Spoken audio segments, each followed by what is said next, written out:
What y'all, man? Day 3, spam of the day 3s. I know. Trust me, I was hauling ass trying to get on before midnight. I was hauling ass. I don't know if I made it, but close enough. Chat was cracking with y'all. We're done with all the pyrubina today. We back to regular programming. We don't got, actually, do we got some people trying to call in? I don't know. Somebody say you thought I wasn't streaming. How am I gonna do the 30 for 30 if I don't stream? I'm doing a 30 for 30. 30 days, 30 streams. I ain't gonna lie. It would have been lame as shit if I got through 2 and then I ain't get the 3rd one in. So I'm here though. It's all good. Somebody said, nah, nigga, it's March 4th. Nigga, stop lying, nigga. I'm on the West Coast right now. I'm in a no-jumper parking lot waiting for all these fades to get issued, man. By the way, chat, I did do my due diligence. I followed up with the parking attendant at the no-jumper parking lot. There was no fades issued today. I don't know what the fuck. Yeah. Somebody said, why was I on Rumble first? Because I could play music on Rumble. I can't play music on YouTube. Somebody said, no Drake shit. Well, we do have a Drake topic. I ain't gonna lie to you. Somebody said, R.I.P. Lil Ronnie and his daughter. That was a sad story, huh? Loaded case, so I see you, my boy. What's popping with you? Okay. We do have a Drake topic. I don't think, did we go like hella Drake topics last night? I don't think we did. By the way, we're here to talk about whatever. So if you guys have other topics, please let me know. I would love to do whatever topics you're into. All right, let me go check on the King Academics page. Make sure y'all niggas cooling over there. And then we'll get into some things. Here we go. By the way, if you guys are watching, I need, I think you guys probably have your notifications on. I need everybody to turn their notifications on. I've been hearing people tell me that they're not getting notifications. It's important that you turn on notifications. You know, the K-Bot's been reporting us, spamming us, whatever the case is. Not just K-Bots, really, just people who don't fuck with us. So you guys should definitely do that. Somebody said, oh, you want a 3-hour Drake topics? We're gonna try not to do that today, okay? So actually, let's just kind of start off by, I'm kind of freestyling here. I didn't even come with a topic list. I do got some topics. But let's kind of go through just what's going on in the media, and we'll find a direction to go to and get in some good conversation. So first and foremost, let me tell you this. Jay-Z is really on his shit. Jay-Z is, and by the way, I could see all the corporate puppets that he either fuels or funds, allegedly. That, because all of them are saying, y'all apology better be as loud as the disrespect. Again, with all due respect to Jay-Z, by the way, I think Jay-Z is suffering from the same problems that I think a lot of black men are suffering from who are in the industry. My whole thing is that I think we're all the same, right? For example, when anybody, Metro Boomin got accused of sexual assault, Kevin Lyles, we could talk about that. He got accused of sexual assault. Shit, they've accused me. They've accused all type of people, right? There isn't that much fervor for the people who are discussing it to quickly try to get it out the news cycle and then constantly spam articles or whatever about this shit not being true. For example, think about me. Y'all hear about it? No one's spamming. You know that the police did a thorough investigation, went through, supposedly they're saying thousands of hours of film that was caught on surveillance tape, and they said there was no crime committed. This is why academics has not been arrested. Nobody says that. You know what they say? They were holding on to that for a bit. Then they were like, nah, he was trolling a 50-year-old. My whole thing with the whole Jay-Z thing is that the media treats Jay-Z very different. They're like, how dare you? Jay-Z is going through the same thing as the majority of black men in the music industry. That's just what it is. Or not music industry, the majority of black men in entertainment. If somebody feels they can make an accusation, none of these things are criminal except the Diddy shit. Diddy's criminal, right? If a nigga feel like they can make an accusation, they're going to make it. This is why we just seen. And by the way, guys, you got to remind me. We're gonna get to I got to cover that Stephon Diggs story. Stephon Diggs, might be the new thing.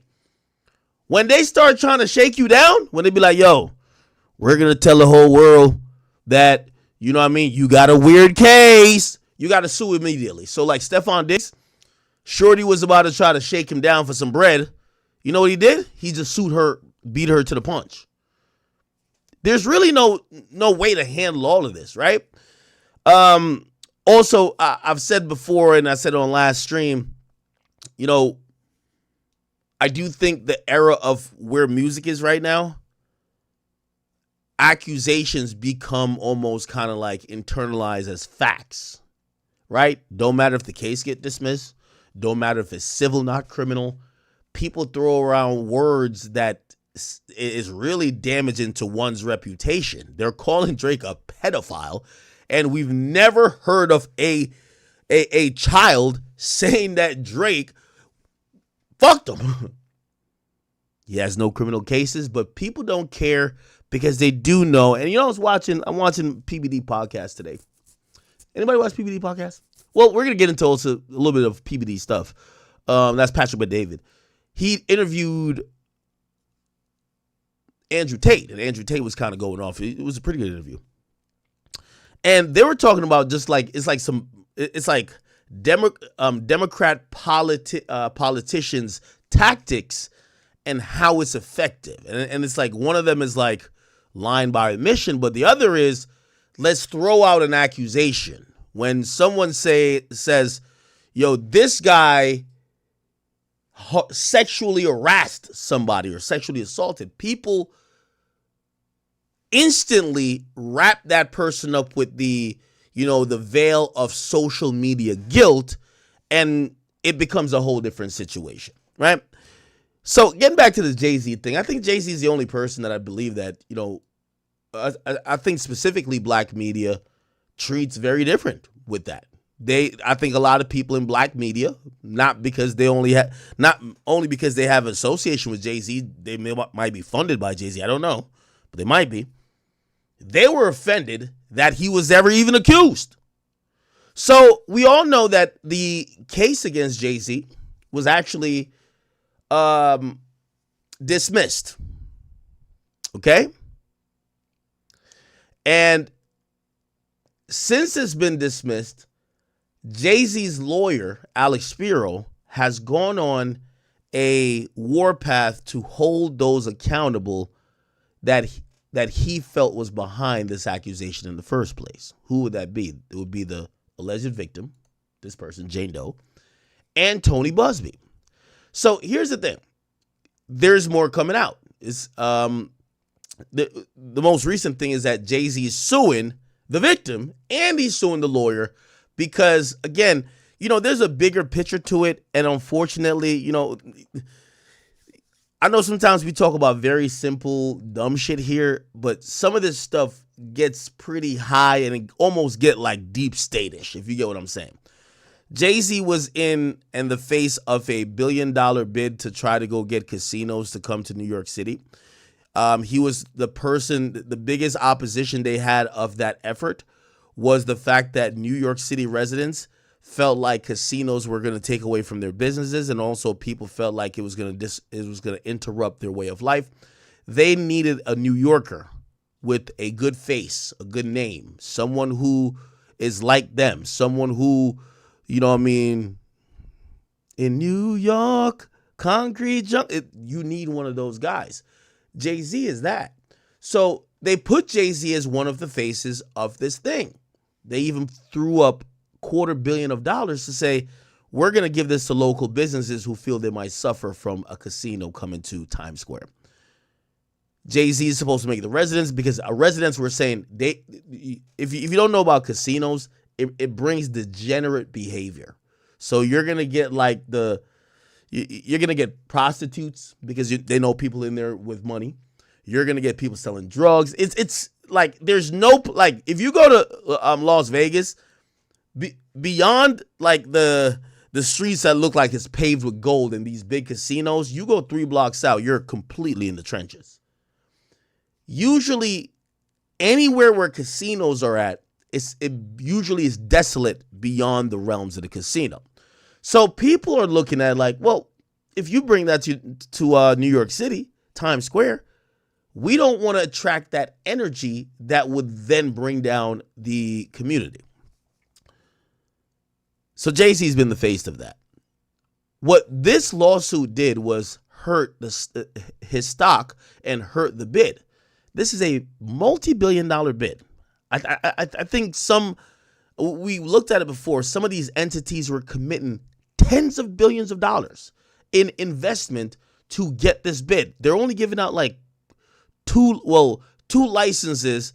Their grandfather and some people in, because they already had certain type of licenses, they're just going to give them full. And Jay-Z wants to get one for the company he's representing. When he gets accused of sexual assault, now people look at it to say, whoa, that's not the guy who, could tell us blah, blah, blah. This is the rapist. That's a really nasty thing. You know what I mean? I keep seeing people trying to litigate this whole, and again, I feel like I've started to switch my whole demeanor about even the whole Drake thing. Again, I'm not co-signing suing over a battle. I'm definitely co-signing if somehow niggas is saying that you are something that you're not, that's hurting your reputation and earning ability. That's exactly why lawsuits exist. So Jay-Z, by the way, the bid hasn't been announced yet on who's going to get it, but it would appear that Jay-Z's chances has been diminished because all of these articles and now the headlines is saying he's like Diddy. Now you have to remember, there is a lot of councils that they're got to vote on this thing, right? So people that live in the community, if the headline that's been going off every day, Jay-Z and Diddy, you think those guys are gonna like these homeowners or these people these business guys, they already are gonna get hammered by the fact that a casino's coming there. You think they want to be associated with anything that got to do with Diddy? They put Jay-Z along with Diddy. So anyway, I say that to say you have to understand why Jay's going hard. And by the way, I've realized in hip hop, it's so much like politics these days. People don't realize it's all the same thing in a sense of you can't be the person saying, nah, Jay-Z should go hard in trying to hold the people accountable that put that type of stigma on his name. And then you're like, man, why that nigga Drake suing? Man, why can't he take a joke? It's one and the same people, right? You know what I mean? These are guys who have $1 billion of earning potential, and if they are then seen as a sexual deviant and possible someone who's doing some of the worst heinous crimes, it hurts them, right? So Jay's going hard. And with Jay going hard, he filed a lawsuit against her and the lawyer. Now, she also came out, let's see, she's coming back out. Oh, what the fuck? She's coming back out to like defend herself. But initially, this was the main topic. Jay-Z files a lawsuit against a former sexual assault accuser and claims that Jane Doe admitted to fabricating the story. Now, check this out. This is Jay-Z and his legal team aren't letting this sexual assault accuser go down easy. On Monday, Jay-Z filed a lawsuit against Jane Doe and her attorneys, Anthony Busby and David Fortney, as well as Busby's law firm, after she dropped the sexual lawsuit against the rapper and Sean Diddy Combs. That's another thing that's not reported. She didn't only drop it against Jay-Z, she dropped the entire thing. According to the documents obtained by Fox News Digital, Jay-Z's legal team called Jane Doe's lawsuit false, malicious, and a strategic and tactical, calculated and timed to inflict maximum pain and suffering on Mr. Carter. They allege that her attorneys, Busby and Fortney, were solely motivated by greed in abject disregard of the truth and most fundamental precepts of human decency. According to the documents, Jane Doe allegedly told Busby that the rapper didn't sexually assault her, which that's going to be very interesting. So she says, so Jay-Z is saying that Jane Doe said, nah, he ain't sexually assault me, but Busby is saying, try to persuade her to say, nah, just say he did. That's how you get the bread. Now, obviously, I believe that Jay-Z had, and he definitely does. He has a, what do you call it again? Private investigator who's probably doing all this work. So Jane Doe voluntarily admitted directly to Jay-Z's representatives that her accusation of sexual assault were not true. Whoa, never mind. She voluntarily admitted to Jay-Z's representatives. That's crazy. This came after Doe allegedly sent Jay-Z an extortion demand letter. Busby allegedly pushed her forward in going with the false story against Mr. Carter to make the case better and to get them lawyers and her more money. And Busby brought Jay-Z into the lawsuit. Okay, so it says the Alabama filed and asserts the same claims in another case. Jay-Z team pieced together and filed in Los Angeles. All right. So they're basically saying that this woman was pressured into accusing Jay-Z. Now, the woman actually responded today. And she responded, and this is a TMZ reported. It says, the anonymous woman who accused Jay-Z of rape in a since-dismissed lawsuit is now saying she's sticking by her story. She's saying that Jay-Z is intimidating her and terrifying her. The Jane Doe who sued Jay-Z and Diddy for allegedly raping her when she was 13 doubled down on their claims in a new legal document obtained by TMZ. And she says Hove, Jay-Z, is trying to bully her into saying the accusations are bogus. In the documents, in the documents, the woman claims that she was recently approached outside her home, cornered by two people who told her they were investigators. Again, see, I told you, working for one of Jay-Z's lawyers. She claims that people tried to get her to sign an affidavit stating that her rape claims against Jay-Z was false, but she refused, okay? It says the woman also claims that the alleged investigators asked her if her attorney, Tony Busby, sought her out as a client and offered her money to pursue the false claims, two allegations she has since denied. She claims that the alleged confrontation left her intimidated and terrified, wondering how they found her when her identity had remained anonymous in media reports and legal proceedings. The woman even claimed her parents were approached by two investigators asking similar questions about Busby and the rape story. Interesting. Now, I think what's interesting here to note is that, I think Jay-Z has a lot to lose. By the way, I don't think Jay-Z is at risk of going to jail for anything, even if there are more people that would like to file lawsuits. I don't think the feds or any local authorities are looking into Jay-Z in a criminal level. But what we have to realize is that Jay-Z's taken the tarnish on his name very serious. Again, this is par for the course if you don't know. He probably got a shit ton of private investigators. They're running around. They're trying to make sure that they could clear his name so much that this will be a blip in the radar after some time when people say, well, remember when they falsely accused them? Again, the woman is now coming out to say she stands by it, but I personally believe that this is a chess game between Jay-Z and Tony Busby, and I believe that Jay-Z, through Alex Spiro, they have a lot of resources and probably could outmaneuver Tony Busby. And I went over the allegations, like with all things being said, the shit sounded like cap. And it sounded like cap not only for Jay-Z, it sounded like cap for Diddy as well. With this particular lawsuit, it just felt like it was bullshit. You were 13 years old. You drove over 4 hours, got left at the side of the street that you could watch the VMAs, didn't have a ticket. Then a limo driver approaches you asking if you want to go to an after party and meet the guys who was going to be there. And then you end up going there and come on, bullshit. All right. So that's the first thing going on. So I actually think this is bullshit, but I'm not going to lie. I think Jay-Z is the only person fighting. He's fighting hard for this shit. Again, I'm not trying to relate everything to Drake, but I do believe when you start thinking about things like this, again, there's nobody is saying that Drake should be trying to relitigate a rap battle.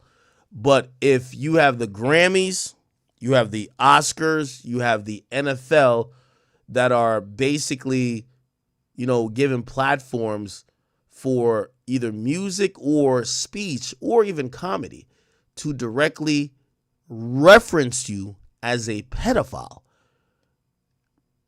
I mean, maybe you could call that as a joke, but I don't think. I think it's gotten past the point where it's a joke, because the rap battle is over and niggas is now talking about the stigma. They're actually saying, "Oh no, I think Drake do like kids." You're like, "What? Wait, nigga, what?" So we'll see with that. Plus, I also said, I think even Kendrick would be very honest with himself and probably expect all this type of action. My nigga, he don't believe the shit, because if you heard that somebody was fucking all the little kids, you wouldn't just go to the studio and make a rap song about it. You'd probably call the police or at least go check it yourself, not make a rap song. My opinion. Anyway, so Jay-Z's doing his thing. You know what I wanted to cover? This is kind of old. This is a little bit old, chat, but I want y'all to rock out with me a little bit. So Cash Doll, I'll just go to YouTube. Cash Doll and Asian Doll beef is hilarious. Let me see if I can find Cash Doll, Asian Doll.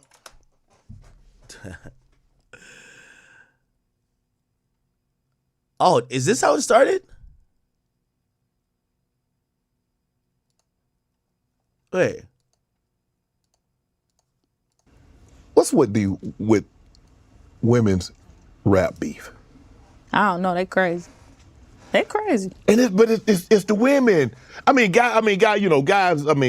Guys rap beef, take it there. Yeah. They be different. But I'm just trying to say, it's not like it's like 35,000 of you guys out here rapping. It's only a handful of you guys that's really, really good, that's really, really talented, and there's enough money and fame and fortune and acclaim to go around. Why y'all beef? Who beefing? Why you talking about y'all? I'm saying, all y'all are great, you're very talented, you look good, got great bodies. Y'all got so much going on. Who is we? I'm not beefing with them hoes. You were. Who? You. Don't bring that up. I didn't say you. I didn't say you. I ain't said no name. I said you. He's so funny, though, you. All right, come on. We gonna get to it or not? Okay, listen. Real talk. Understand me. So, with my beef, you listening? I'm listening. It was just...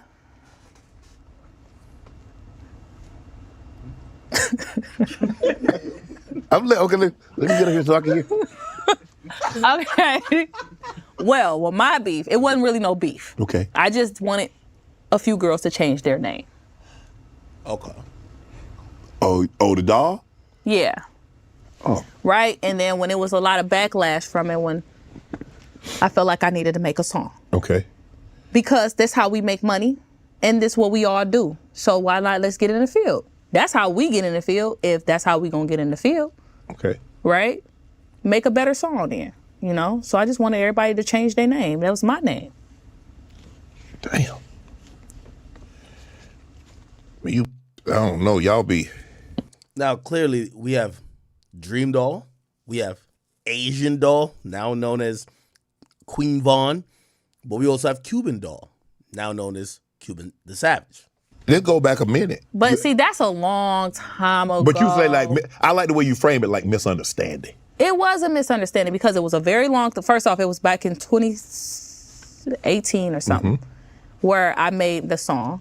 And it was just because it was a lot of this. And all I said was to change your name. It didn't have to be beef. You just should have just changed it.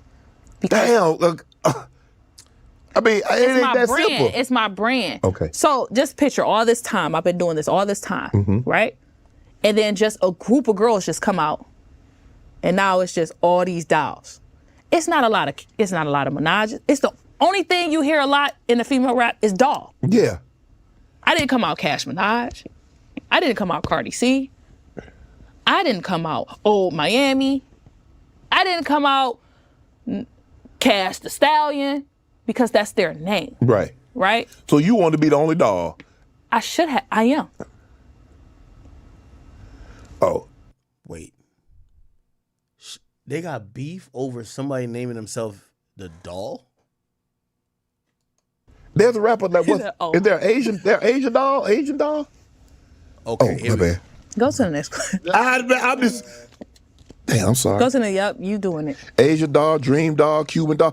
Damn, but there's a lot of dolls. Yeah, so you see how you just said that? Yeah. So think about this. A person that worked so hard that, I done did all this. And I come on the internet, every time I come on here, it's a list of who's the best doll. Who's the cutest doll. Who has the best I body vote out for of the Cash dog. Doll.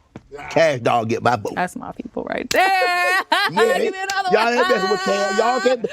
Okay. All right. So I think it kind of started there. And then it went into some spiraling. And by the way, I'm going to tell you why I even give a fuck about this story.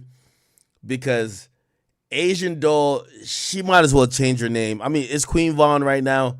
But yeah, actually, I guess Queen Vaughn is a perfect name for her because she's dying to catch a body. At least it sounds like. So essentially what happened, her and Asian Doll got into it. Asian Doll was like, yo, Cash Doll is pushing 40. She's lying about her age. Cash Doll was like, nah, I'm not lying about my age. I'm actually 36. Asian Doll is saying she's 40. He said, lying about your age to be cool and bothering girls half your age is a problem. When I do hit that age, I would never have beef with girls younger than me, especially not starting drama with them 100. That's all, okay? Then I guess this was, she said, why do bitches lie about their age? Like, bitch, if you 37, you 37. Why lie about it? If you graduated in 2007, how old are you? Okay. Then Cuban the Savage, he said, she jumped in, which is Cuban Doll, says all this over her age. Okay. Then Asian Doll said, bitch, you had 2 kids at 40 by a short ass pimp that was just in Cuban Doll's face, bitch. You gonna be 60 by the time your kids get to middle school. And says, yes, guns involved. Guns involved, bitch. You was talking all that in your city, and I'm showing out. I'll let you live, bitch. I would have died in Dallas, Texas, bitch. I'll let you live. And I guess this was, what the fuck? Not you mad at me, guns involved, what the fuck? And said, don't forget you a snitch. Bet, say no more. So Cash Doll said, not you mad at me, guns involved, LOL, just get in the booth. That's all I ask, pregnant YN. Talking to Asian Doll. And then Asian Doll goes off. She says, bitch, you snitched on them niggas. Because you got caught, what? Something on Molly Brazy, fucking on Molly Brazy's young ass boyfriend, which was the son of the manager you told on. You weird ass bitch. So your nigga made you snitch on your manager, which was his son. You knew to shut the fuck up all this time until you finish your Dallas show, pussy asshole. I should have let my brother kill your old ass. What the fuck? I should let my brother kill your old ass. You can't talk about my personal life. I don't got no dirt on me. I never snitched on nobody. I mean, ain't it snitch right here? What the hell? My nigga was the biggest gangster in hip hop. Oh my God, she's still claiming. Yo, she is still claiming King Von. I never told the feds shit, bitch. Okay. And what is this? It said, find out who bringing Cash Doll down here this weekend so I could bump down. I don't know who this is. Then Asian Doll says, this will happen when this YN lets you keep your life, bitch. We let a 40-year-old bitch keep her life. My niggas was finna shoot your sprinter up. And I'll let you live because you got kids and you had them on the road with you. You knew not to say shit yesterday while you was in Dallas. So today you talking shit because you happy you ain't die, bitch. When you graduated high school, I was 9. Shut the fuck up or link up now because you still in Texas if you living like that. Is this chick serious? Yo, this is like some YSL Woody type of snitching right here. It's like, what? My niggas was finna shoot up your sprinter? Yo, the police got to go check. Yo, find out who her niggas is. Just start arresting niggas, man. What the hell? So Cash Dog came on and said, I never wanted to beef. I'm too old for that shit.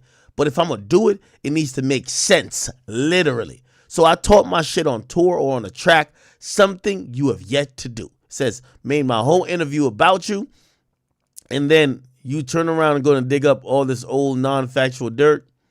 I've yet to talk about your personal life because I don't give a fuck and never wanted to beef. It don't serve me. Let's get in a booth or leave me alone. So Cash Doll wants to rap battle. YN Asian Doll wants to kill her.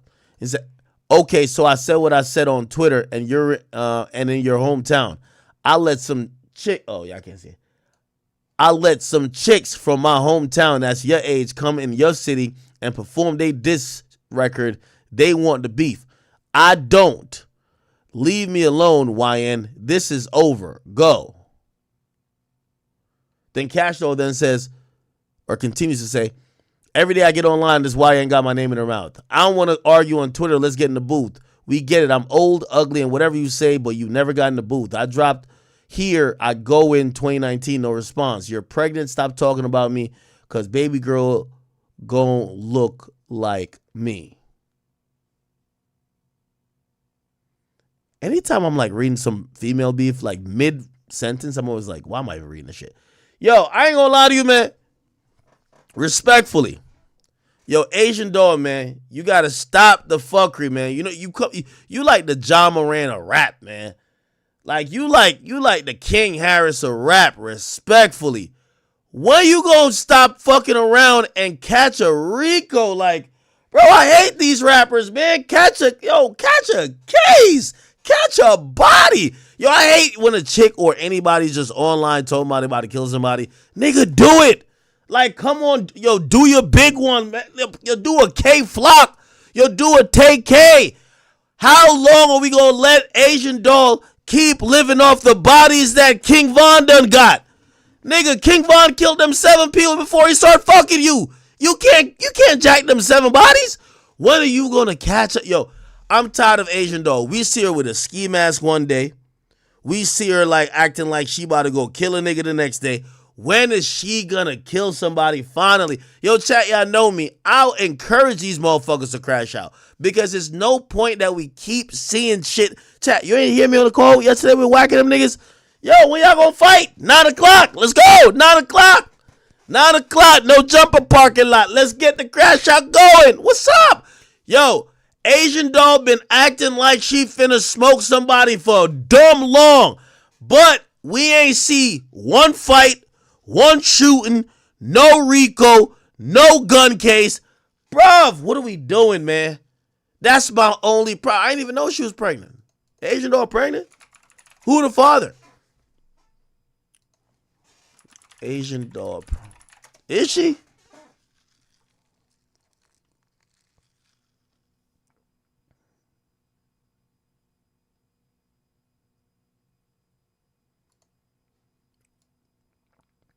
I got a doll on the way, and she gonna whoop shit and have hoes pressed just like her mommy.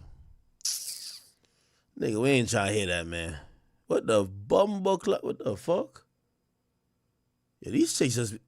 Yo, she like literally... I can't even scroll down. She literally just only covering up the pussy, bro. What the hell is going on? Yo, Asian Doll, man. It's about time you get a body, bro. Like, King Von been dead for like a good... When King Von died, chat? Didn't King Von die in 2020? Nigga, King Von been dead for 5 years, man. You need to catch a new body to re-up your YN status, all right? If you trying to re-up your YN status, Asian Doll, you got to catch a body, man. And there's mad female rappers. Shit, we know you gangster. Shoot a nigga. Shoot anybody, okay? Shoot anybody. We want to see you catch a body. I'm just tired of this fake YN shit. I thought she was pregnant. Oh, she ain't posted on social media. Been in the studio working hard. Day 3. About to record a tape.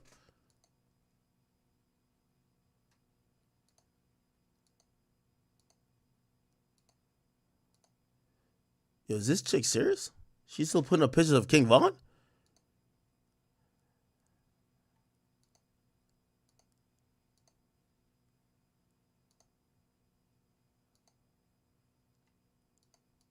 fucking tough that a bitch is with child. Like it's just amazing me. These bitches. I ain't gonna be pregnant forever. You could be pregnant and shoot a nigga. I just want to see Asian Doll do some tough shit. Catch a Rico, kill a hoe, kill a bitch, kill a nigga. I don't give a fuck what it is. Listen, I'm just tired of the tough talk. Yo, after a while, you ever watch somebody talk so crazy on Twitter, you're like, yo, I got to see this shit now. Like, at this point, we can't even spare nobody. We got to see the bullshit she got going on.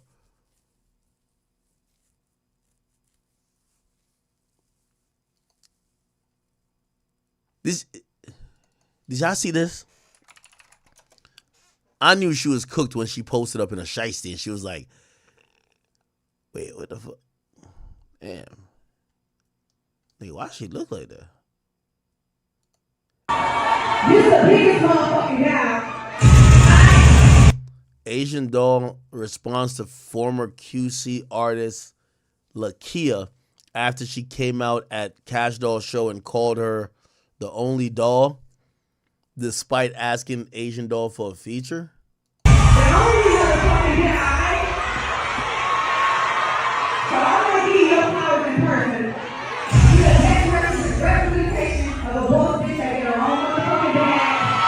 So this is Lakia and Cash Doll? You keep it going, and you replicate what it's to put in the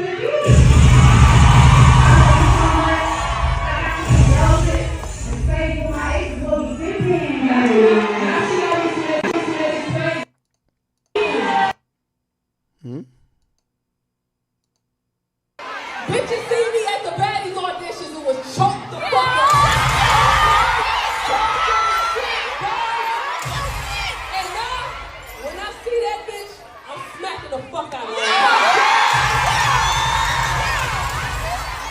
That bitch put my baby doll in it, though. Man, I wish these female rappers would shoot each other, man. I ain't gonna lie to you, bro. I'm sorry to tell y'all, man. I could clip that if y'all want, man. Bro, I be tired of this bullshit, man. I wish y'all was shooting each other, man. I ain't gonna lie to y'all, man.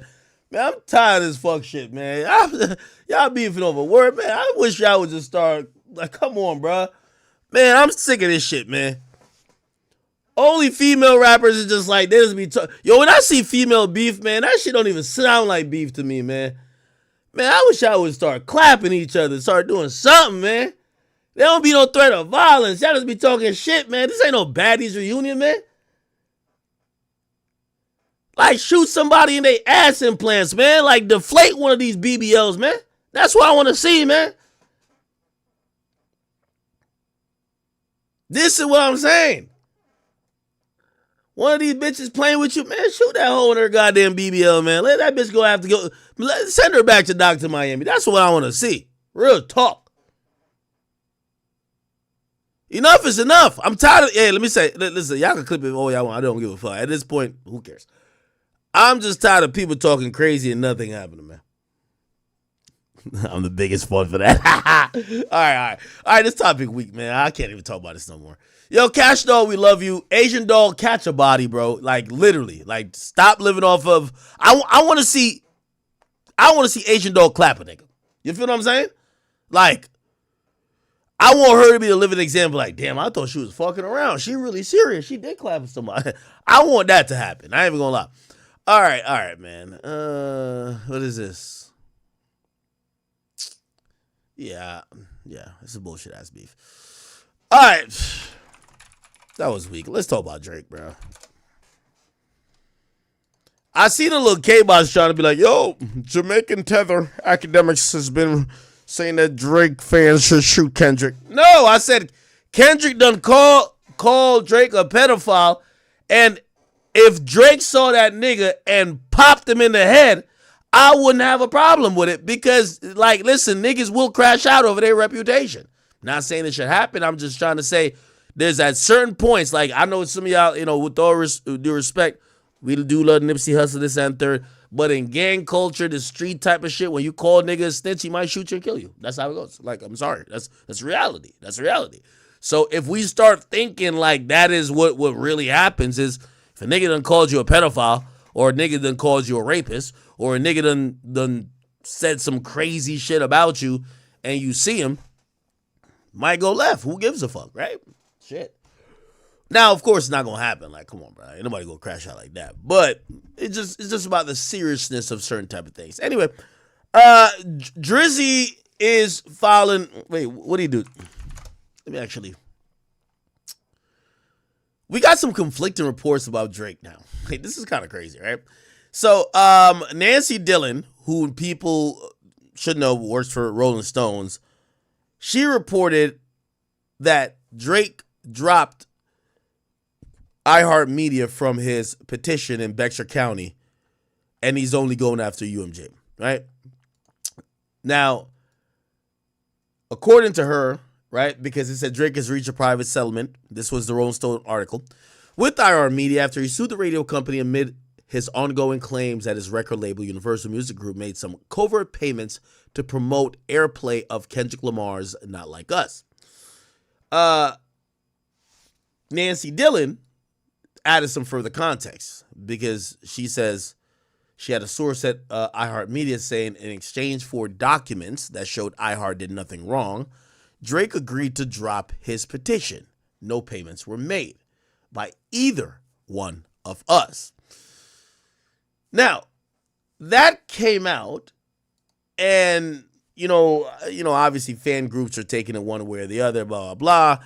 And then later we get to hear that Drake actually filed, even though he dismissed or he was down to remove iHeartMedia from the petition, he filed a motion for discovery, and he's using certain things that he's alleging iHeartMedia was complicit in. For example, in this 26-page motion for discovery he submitted to Bexar County's district court, Drake's legal team is doubling down on the allegations that UMG provided payments to iHeartMedia for radio play. They also cite the FCC investigation of iHeartMedia for payola violations.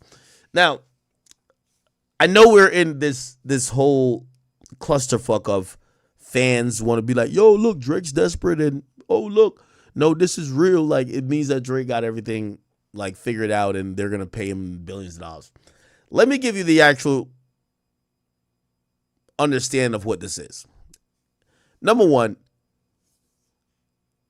and also here's the thing too. I seen Shorty on, what's her name? Lauren LaRosa or something? Lauren LaRosa. She like the third wheel on the Breakfast Club. So she actually put out, listen, let me go.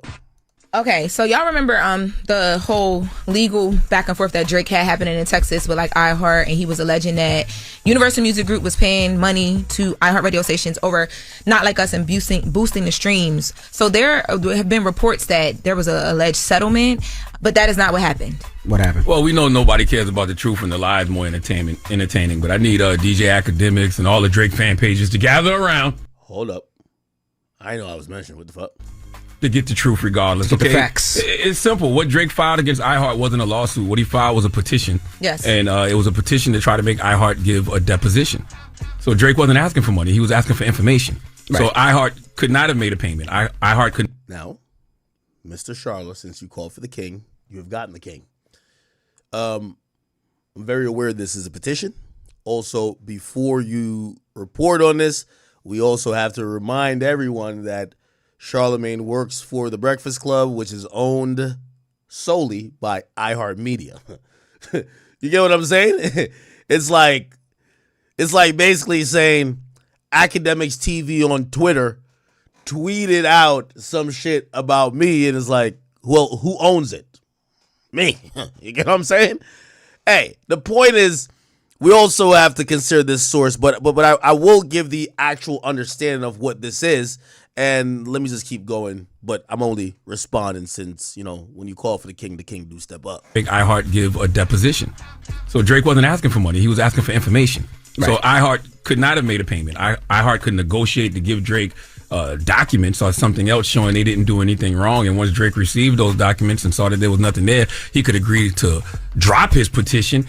And that's exactly what happened. Okay, he simply dropped his petition because after he saw what he needed to see, he realized iHeart was not engaged in any of the actions that he was accusing them of. That's very incorrect, and I'll explain afterwards. End of story. And I know Drake fan pages won't run with that because it's not as entertaining as saying, iHeart settled with Drake for money, and Drake was right all along. But I'm also not sitting here to say Drake was right all along. No, your guy Drake simply dropped the lawsuit or dropped the petition because there was nothing there. No, that's absolutely not true. That's absolutely not true. And again, Charlotte is my guy, so we're speaking very civilly here. I respect him, but let's really put this on the table, okay? And this is not a. I feel like I'm using political words when I'm talking about hip hop because fan groups are so divided. So you have Kendrick fans that want to hear one thing, you have Drake fans that want to hear one thing, and I'm just here to just tell you like it is. The reality of that petition is that Drake was asking iHeart for information and for maybe documents or maybe payments that could prove that they were getting paid by Universal. Now, here's the very facts that Charlamagne is admitting that I'm going to tell you. Again, none of this is coming from Drake, by the way. None of this is coming from OVO. This is coming from just anyone with fucking common sense. It is completely illegal for any radio station to take monetary payments to promote or play songs in a rhythmic capacity. So what does that mean? If I'm over here doing some underhanded shit underneath the table and you sue me and say, could you give me the proof? You think I'm going to give you the proof? Only an idiot would do that. So the reality of payola, which, by the way, the FCC has busted iHeart or other entities that have operated because they have these radio licenses, which they're using public airwaves. They've been busted for payola or doing things multiple times in the long storied history of radio broadcasting. But I'll digress on that. The point is this. You're not going to ask iHeart, could you tell us how you're getting payola? And they're going to be like, oh, here's exactly how we're doing it. Nobody does that, right? So Drake asking was really just a formality.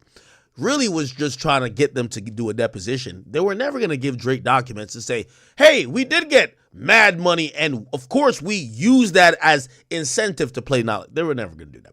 By the way, what I'm explaining has nothing to do with Not Like Us. I just want to explain how this looks on a legal front. And I would challenge whether it's Lauren LaRosa, Charlamagne, or whoever else, including their source at the Breakfast Club. I think I'm a pretty knowledgeable person. I'm sorry. I might be the smartest cookie if I was in that room. I'm only speaking about what the law is, right? So payola is clearly illegal. No company is going to say, here's the files. We're doing illegal shit. That's basically saying, like, that's all type of antitrust violations and also all type of violations about payola. iHeart would be just getting reamed through. They'll be getting ran through, by the feds. They're not going to give up to a rapper. Oh, yeah, of course we're taking mad money. That's a crime. So he was never going to get that. Here's the real reason why it was actually dropped. And, of course, iHeart's going to send out their statement through their own company or their own subsidiary, The Breakfast Club, but it didn't absolve iHeart. Drake dropped it because he realizes, number one, he ain't going to get much from the company. They're not going to snitch on themselves. What actually happened is that the FCC is probing iHeart. So because Drake's civil lawsuit, he could only do so much. He could subpoena certain shit, but he can't do that much, even if it's approved by a judge, because who's going to snitch on themselves? Here's the difference. When the FCC, the federal, I'm forgetting what FCC stands for. FCC, what it stands for. Okay, the Federal Communications Commission. I was thinking about FTC, Federal Trade Commission, but Federal Communications Commission.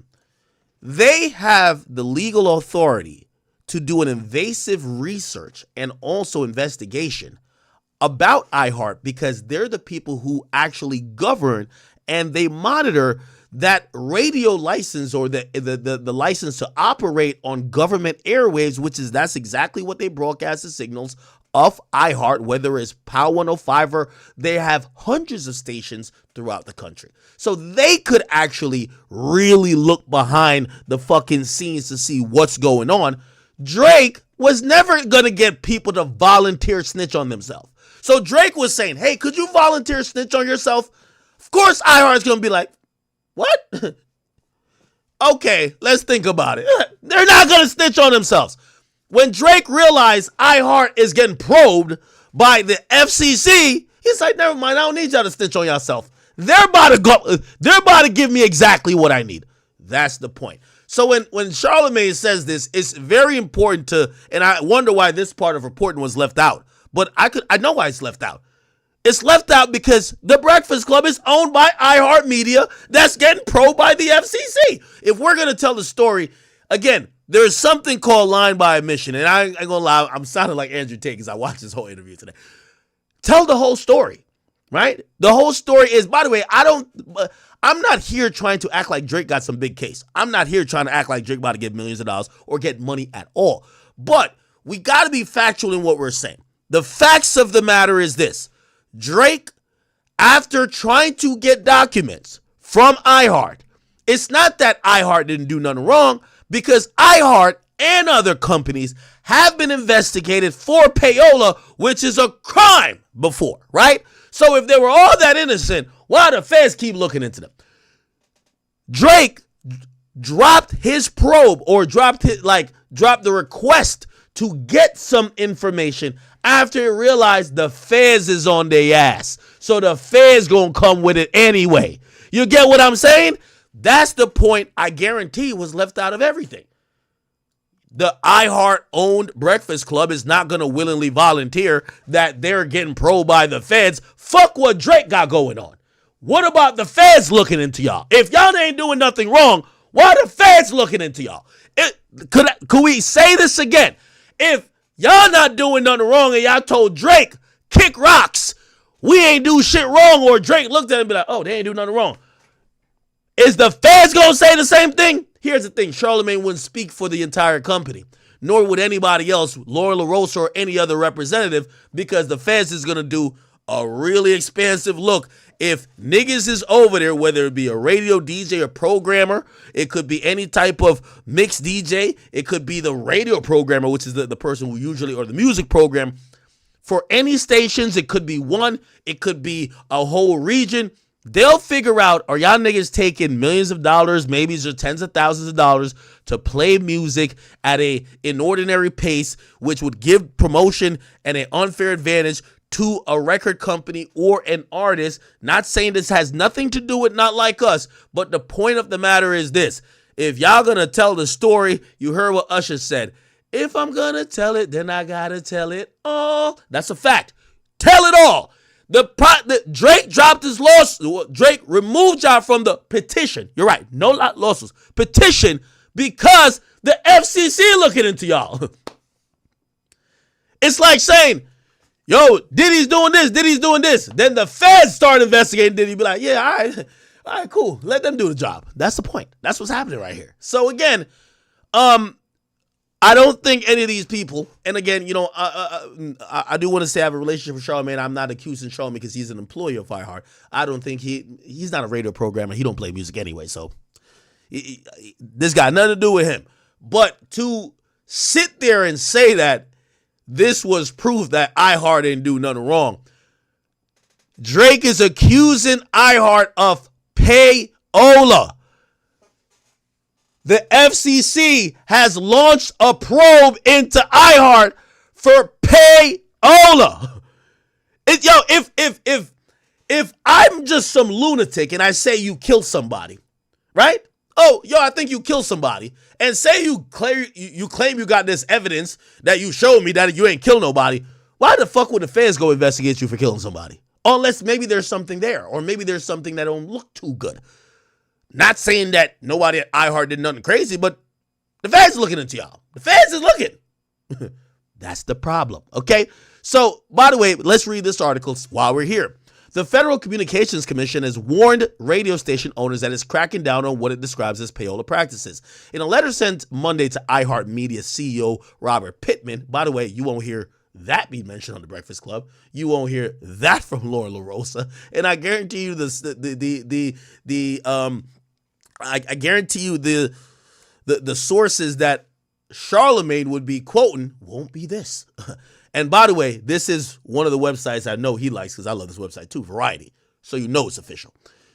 In a letter sent to iHeart CEO Robert Pittman, FCC Chairman Brandon Carr says the FCC is scrutinizing the company's activity, particularly around the live music events it hosts throughout the year. Specifically, it's pressing iHeart on whether it improperly pressures artists to perform without payments. Okay, so now we're also getting how they're looking into it, right? So again, you have to remember. So, and let me explain payola and how it's disguised these days, right? By the way, payola still exists. Let me tell you how it exists. So what basic payola is, a record label wants to promote, I don't know, let me just make up a song. Let me not even name a song. They want to promote the song Chat Niggas. The easy way to go, like you see the numbers, okay, Hot 97 and Power 105. By the way, Hot 97 isn't owned by iHeart, it's owned by MS Communication. Power 105, that's owned by iHeart. Anyway, let's just stick to iHeart. I think Z100 and Power 105 iHeart stations. Okay. A radio station might be like, we want to promote the song Chat Niggas. All right. Yo, we want it to be played mad times because we're trying to get this song to blow. Yo, how about if we give you like $300,000? We want to do like a 2-week campaign. Play it as much as you can. If a radio programmer takes it, if the station itself takes it, if a DJ takes it, means taking money to play the song, that's payola. Now, this shit's been existing for a long time. Only an idiot would do that. So what happens is payola these days is routed in a really shrewd way, which, by the way, you should know. In most businesses and instances, there's the scam over time just gets a little bit smarter. Think about this, right? Like, we all know about inside trading, except we see Nancy Pelosi, who's a government official, who votes on all this type of shit. She has the best trading history. Like, she's the best trader. Why? Isn't that insider trading? You know, if you vote on this stock is going to go up or down, and you're also trading. Well, there's loopholes that actually allow her to exist and do what she does. You get what I'm saying? Loopholes I think eventually they should close. Let me not digress. The point is this. Payola these days, only an idiot would go with a brown paper bag with $250,000 and say, hey, play this song all the time. You're going to jail. That's how you go to jail, right? The way they do it now is they use an intermediary. It's called a radio promotions team. So what happens is the label pays this intermediary to promote the song. But of course, you got to come back with results. What does that team do? All right, well, I'm going to go grease this hot DJ who be in the clubs, but he be on the station. I'm going to grease him on the side here. The middleman takes the blame off of UMG. This is why it's going to be a lot of nothing burgers Drake is going to find, because labels usually do the majority of the dirt through the middleman. Like, the label is not going to, you're not going to see a UMG check to some illegal shit. Like, come on, bro. Like, you know, like, nigga. No, they're smart. So you're going to see the middlemen. So for radio specifically, there's radio promotion people. There's these like street teams. There's about like 3 or 4 different ways.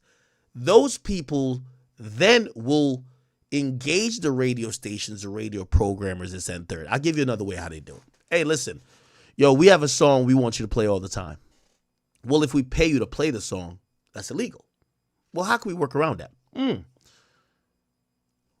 Well, just like all TV stations or even this YouTube channel or however y'all watching this, just like the Super Bowl, it's ran by ads.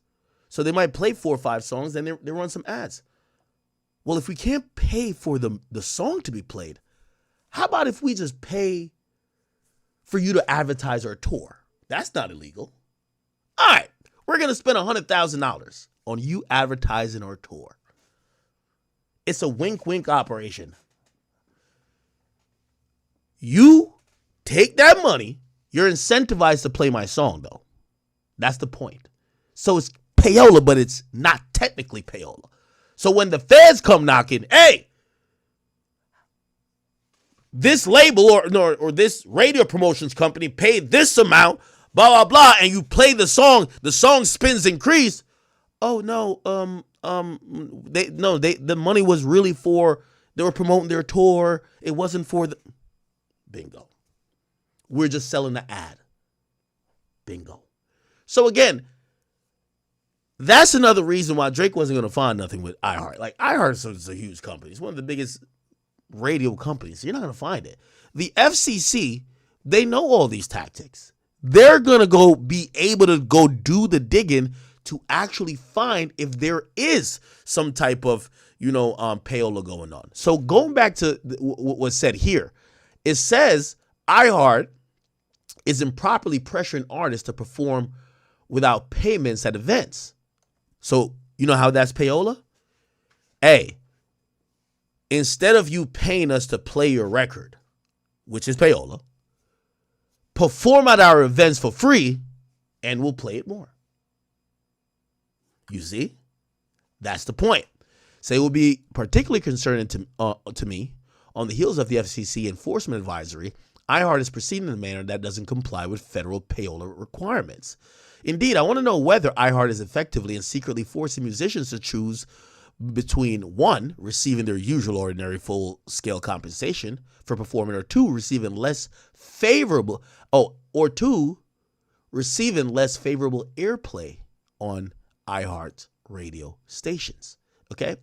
They issued an advisory following payola accusations or forced quid pro quo, right? Quid pro quo was like, you do this, I do this. It's almost like no monetary transaction, but that's payola as well. Okay? If you say, I'm going to play your music more only if you do an interview for us, that is in itself payola. Okay? Now, there's also plugola. There's a few other things as well. By the way, the FCC law, and for the people who are interested in this doesn't apply to everywhere, right? If you actually run an internet radio show, you could take money to play songs. Like, this only goes for government. So all airwaves, radio airwaves, they belong to the government. They're leased by these stations. So iHeart doesn't own the frequency 105.1, which is where the Breakfast Club is listed on. It's leased. The federal government owns that frequency. At any time, they could take over the frequency. By the way, this is why usually, I believe either monthly or bi-monthly, I forgot the timing these days, the government will take over the thing and do a government test. That if this is back in the day, these days they can send a tweet probably or a TikTok. But back in the day, it was the way for the government, if they needed to tell the U.S. population something in an emergency, they could automatically take over everything. So they own the airwaves, not these companies. So when they leased these airwaves to the companies, they gave them rules. The rule is you can't make money, especially in a music industry, by pay for play, because that's how monopolization works, where it's going to be an unfair advantage for the people who don't have money. Get what I'm saying? Anyway, I could keep reading. In a statement, blah, blah, the FCC chairman is interested in ensuring the radio industry is compliant with all applicable laws and regulations, and confirmed that they will be responding expeditiously to the questions posed by Carr. The FCC, and holds a different weight. Drake requested information. Nah, Drake, just look at this. You think they were showing Drake really internal shit? You think they were going to give Drake really, a revenue sheet about all of the money and where it came from and all of the places and vendors that they have that either buy ads or whatever? You think they were going to give Drake that? They're going to give it to the federal government, though. This is why Drake fell back. That's the point. That's the point. Okay? It says with a deadline, so the FCC is requesting information with a deadline of 10 days to comply. from iHeart regarding artists scheduled to appear, any compensation, financial or otherwise, they're receiving, typical performances. The company must also disclose whether their artists' participation at the event will influence their airplay. Okay? Additional requests from FCC include, and by the way, iHeart providing a list of musicians. So they have to provide a list of musicians, artists, or acts that were invited to appear to perform at the festival but declined to do so. To the extent you have such information, please indicate why they declined to appear. Okay? We look forward to demonstrating to the commission how performing at our iHeart Country Festival or decline to do so have no bearing. So, by the way, and just to be very fair, this probe didn't come from Drake. It didn't come from it thinking hip hop is all payola. This is coming out of the country sector. And, iHeart, which has had at times these programs of how it picks certain artists to increase their airplay or give them promotion, the FCC is interested to make sure that this is fair and that this is not something where they're doing it out of pressuring artists. I'm pretty sure this is going to be a overarching investigation, and if they do find that people are taking money, I think that works to help Drake. Now, even if they don't find directly that people are getting paid, and it's nothing hip hop, and I know some people are like, oh, Kendrick's name is gonna come. Maybe not. If iHeartMedia is then seen to be culpable at all in payola, that strengthens Drake's case against UMG, because it would have meant that Drake has some backing. Again, Drake has to use other things as proof of what he's saying. Drake accused UMG of colluding with iHeart. If the FCC comes out with a report to say, yes, iHeart with UMG artists did this agreement that was payola, that actually proves Drake's point, and his point going forward, sorry, in a lawsuit looks much better. Again, I'm not saying Drake is going to win this shit. I don't even like the lawsuit, because I really think that Drake's lawsuit should have been focused on Kendrick called you a pedophile, sue that nigga for defamation. Okay? This angle of bots or whatever, I don't care about it. All right. So, yeah. And by the way, Breakfast Club, to be clear, iHeart's statement on Drake's petitions, here's an updated statement. In an exchange, it showed iHeart did nothing wrong. Drake agreed to drop his petition. No payments were made by either one of us. Yeah, y'all gave the nigga some documents. I'm pretty sure he saw some bullshit. But the reason why Drake is dropping is more in line with the fact that the FCC is doing a probe into y'all. And by the way, it was already proven because Drake has filed an additional, again, Drake has filed a 26-page motion for discovery. And even though he has removed iHeart, he is now piggybacking off the fact that payola, there is a payola probe that is happening. And we could read here, it says, Petitioner Drake is filing his motion seeking limited discovery from UMG, pursuant to blah, blah. He filed his petition on the Texas Rule of Civil Procedure 202, seeking a narrow pre-suit discovery into UMG and iHeartMedia. So, by the way, for the people who said that, oh, no, Drake was happy. He saw that nothing was wrong. Wrong. Okay. In connection with UMG's unlawful efforts to turn the song Not Like Us. Now, granted, I think that's going to be the thing Drake has to prove. Because even if the feds come back and say, yeah, there's some payola going on here. Well, Drake isn't suing overall for payola. Drake is suing, saying that there was an unfair advantage, that payola affected Not Like Us. So he has to go one step further other than general payola. But at first, he's establishing the ground basis that payola seems to be happening with UMG and iHeartMedia. Okay? Here. UMG holds the exclusive control over the song. Petition alleges engaged in deliberate, irregular, and inappropriate business practices, including covert and illegal pay-to-play, payola deals to create a record-shattering spread of it. Drake concerns regarding UMG apparent misconduct are detailed in this petition, but also supported by widespread concerns regarding industry practices.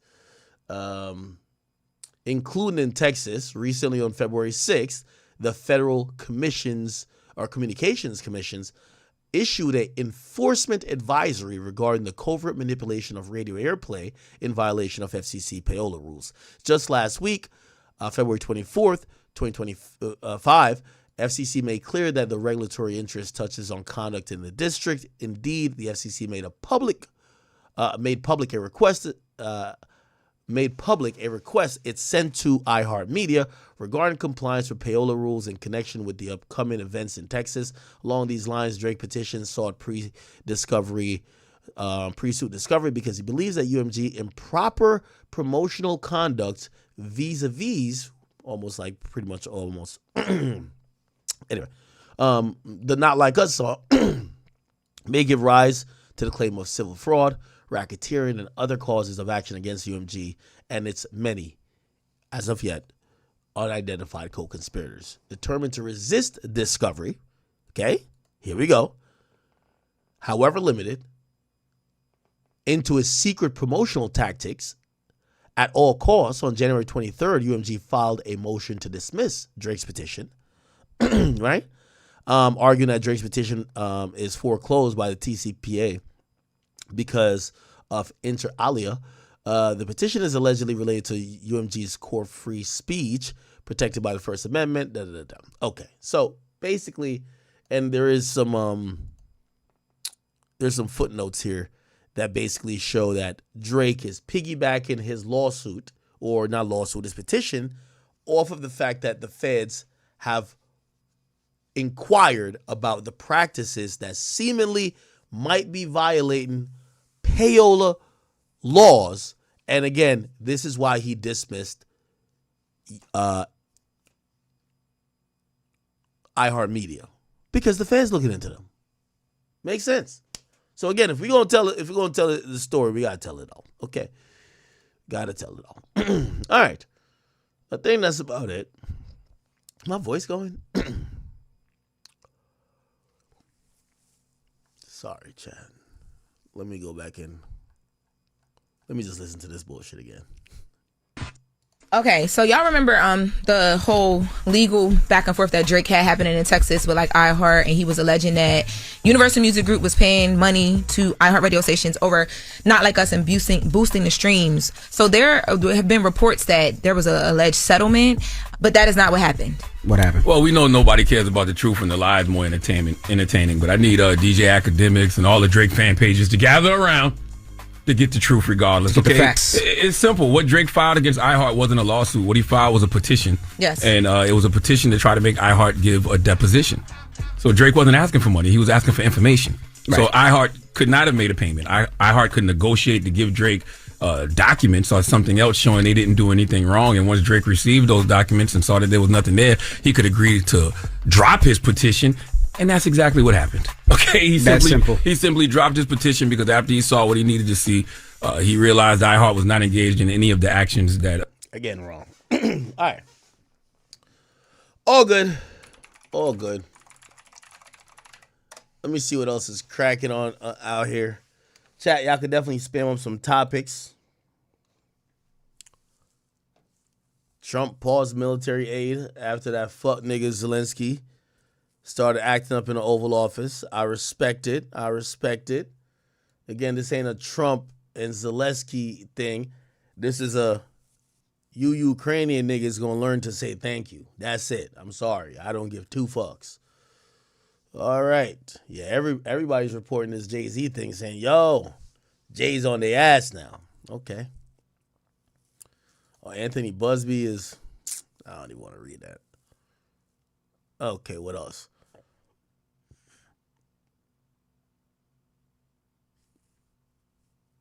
What the fuck? Bro, is Shorty good? Meg Thee Stallion's got her titty out now? Oh, hell no. All right. Let me see. Chats, spam up a topic. It said Drake and Kim K. See Drake posting Kim K?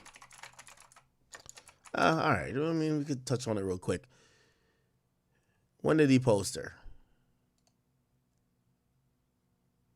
When did Drake post her? He posted on the plot twist thing. I heard some shit about that, but let me go get the real facts on that. And I'm not, when it comes to like, I'm not asking Drake about that, but I've heard some shit about that, low key. Okay, do y'all want me to get into some Andrew Tate shit? What else y'all want me to get to? Yeah, I know it's on his alt.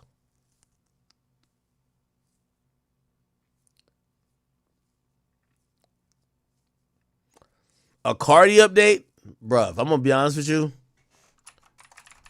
I talked to Cardi's label. They confused, bruh. They don't know what the fuck Cardi's doing, man. We seen Cardi post this. It says, so it said Playboi Carti speaks. It says, Spotify, what we doing? Let's go and clear these whole out. And someone responded by saying, I genuinely think this is the most anticipated album in the history of music. And this is his alt where he says, and the replay value on 10. And then he puts Spotify and he says, y'all boys push up my nigga.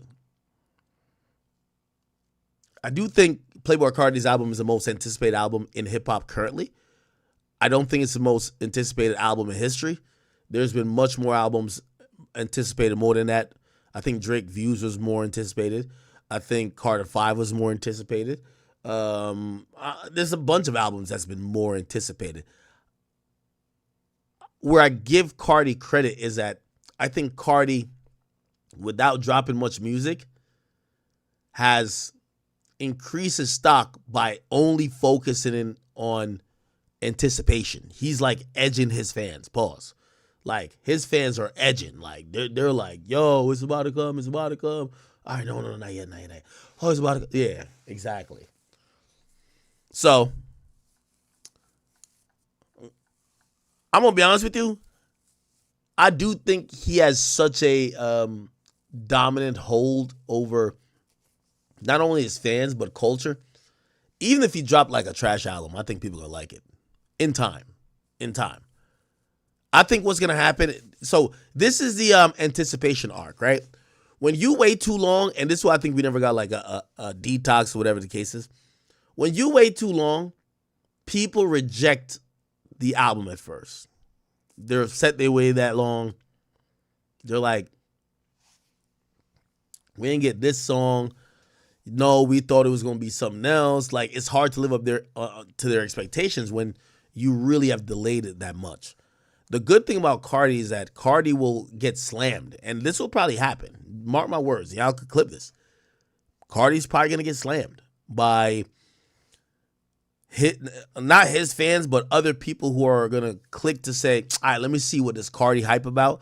Whenever he drops, they're going to be like pissed, basically saying, yo, this nigga is overrated, this is and third. The great thing about Cardi, he's going to chill, he's going to sit there, and he's going to let that shit linger. And when that album lingers for a good couple of months, everybody's going to come back around and probably call it a classic.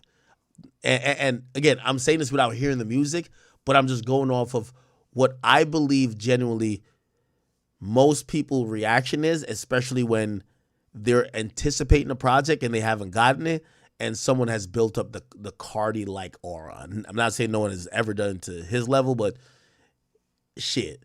I mean, think about EA. Like, EA had that type of feeling too, right? So we'll see. All right.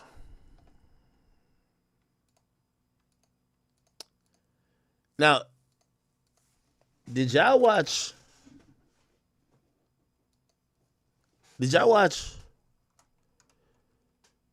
So Cameron and Ochocinco, they getting into. Cam been getting into it, a lot of people. Let's see if we could kind of flush this out. Here we go. So essentially, Ochocinco did a video, and actually I don't even know how it started. All right, hold on, let me go to this. Listen, Cam has some stuff to say. I don't really with Chad Ochocinco, to be totally honest with you. He all right, but at the end of the day, when we started this show, the was hating from the very beginning. And think about some stuff that was brought up from 2 years ago where I said, Cam, you my mans, and I'm coming for your spot. We started the show. We was doing very well. It was very successful. We didn't have no deal, no sponsors or nothing. We was doing this off the muscle. He comes out of nowhere talking about, yeah, I'm going to get myself back together and I'm taking Cam's spot. Why the you got to take my spot? Now, I'm not sure how that's taking his hate when all you have to do is understand that I'm saying I'm coming for your spot because I see you as the standard that is setting the bar in that specific space. So you took that as an insult, which is weird to me. I'm not sure how you can do that. If you check the numbers, what I said I was gonna do, I've already done and surpassed that. Listen, Cam has some. Yo, Ochocinco, his niggas. Hey, all right. I'll play a little bit more. Totally honest with you. He all right, but at the end of the day, when we started this show, the nigga was hating from the very beginning. We started the show. We was doing very well. It was very successful. We didn't have no deal, no sponsors or nothing. We was doing this off the muscle. He comes out of nowhere talking about, yeah, I'm going to get myself back together and I'm taking Cam's spot. Why the fuck you got to take my spot, nigga? Fuck is you talking about? You been a football player your whole life, nigga. Now because I'm doing sports, you come and take my spot. And at that particular time, we had only been doing the show about 2.5 months, 3 months. But that's how much of an impact that I had that bitch ass nigga felt threatened. You know what I'm saying? Then after that, we try to call him. Shout out to my nigga Bub. My nigga Bub knows some niggas he know. I tried to give him a job. He like, yo, talk to my agent. I said, I'm talking to you now. What the I don't do business like that. I talk to my agent. See, you so dumb you can't even speak for yourself, stupid motherfucker. I tried to offer you more paper than you probably getting. Nah. Cam, I love you. I love you, Cam. Cam, you the GOAT. But I'm gonna be honest with you. I think this might be the only situation I think Cam he wrong. The reality is this, and unless there's something else we don't know. If somebody say, yo, Cam, and you should know this from rap. This is why niggas rap battle. Niggas want your spot. Cam, you change sport broadcasting. Like, what y'all do is fire. So a nigga say he wants your spot. You know what I mean? You see all these bitch ass YouTube niggas, they want my spot. I get it. They've said it, they've hated it, they've done whatever. Who cares? It comes with being the top guy. I think Cam, who was still new to the podcast game at that point, I think he looked at it in a different way that I don't think he would have looked at it in rap. Because I think in rap, well, actually, maybe he would have looked at it the same way in rap. Because, Cam, I love not only his personality, I love his music, but Cam one of them niggas who used to be rapping like, I'm not a rapper, I'm a hustler type of shit. So, like, maybe he doesn't see the competitive part of when somebody said, I want your spot. But I see the competitive part. Yo, I want to be number one. I want to be that guy. I want to be the, like, kind of whatever space you're occupying, right? And it's your job to make sure you kind of fend that person off and also set the bar. So I didn't take it as that. Second of all, they get on a conversation where Cam is saying, and Cam is saying, yo, you say talk to your lawyer or your agent. I'm going to be honest with you, that's kind of normal. That is normal. Me and you are not going to have, we're not doing a weed deal. We ain't doing a deal for a kilo of coke. We're in this industry where it's a multi-million-dollar industry that usually, listen, let me tell you this. And I love Cam, and I trust me, I'm not speaking against my guy. I really love Cam, bro. But I do think the premise thus far, and I'm gonna keep reacting, is wrong. My nigga, when I was going to Spotify, the first number they threw out, nigga, I was like, nigga, with a pen. Let's sign this bitch. Thank God to my agent, my man over UTA. Thank God to my lawyer. Bro, we got maybe 3 times more than that. 3.5 times more. I don't even know the industry. That's where, I like when people try to self-manage themselves because I'm self-managed. But also, I do understand why agent is important. The agent knows the market. This is why the players in the NBA or any sports team, they're going to use an agent. They're not using an agent because they want to give somebody their money. A lot of times the agent or the agents, think about Drew Rosenhaus for football. They're the people that's pushing up the market. Why you think, let me tell you this, if you think these NBA players got all the power, which I don't know if y'all watch NBA, these players can do whatever the fuck they want. All of them got no trade clauses, at least the good ones. The problem with the NBA, the players run the league, and they run it for 2 primary reasons. Half of their agents are damn near in collusion, and they're fucking over these teams. And number 2, the NBPA or whatever it's called, the National Basketball Players Association, they're also stand up for the players. So really, the owners are like, yo, what y'all mean y'all can't play back-to-backs? What y'all mean y'all want to do this? The players are voting all that down. So again, that comes through having the right things set up. And I know he might also not be thinking, because he's thinking about content. Like we think about a LeBron with Clutch Sports or whatever the case is. It was Rich Paul. Nah. Hey, we're not doing a weed deal, bro. You're not going to just say a number on the phone and I'm going to be like, oh, no, that sounds good, man. Send me over the paper. I'll sign it right now. No, nigga. You're going to go talk to my agent and my lawyer. Or actually, me and you, we could have that talk and then let them figure it out. Maybe that talk is and this is a normal talk. Yo, Ocho, I'm trying to get you over here, bro. Yo, what you making over there? You know what I mean? I'm good. He's like, yo, all right, bro. Yo, let's level. You making more or less than a million a year. Nah, I'm making more than that. All right, cool. They might have a conversation all right, bet. What if we give you $2 million? You got to do the show with us every week. You got to do a couple live joints. That sound all right? I still gonna send you to my agent, but I might tell you, it's interesting. You get what I'm saying? With all due respect to Cam, again, Cam's my guy. I would never speak negative about my guy Cam. But Cam, the way Cam described that, Cam was trying to do some hip hop shit. You give a nigga a deal and get him to sign without his lawyer.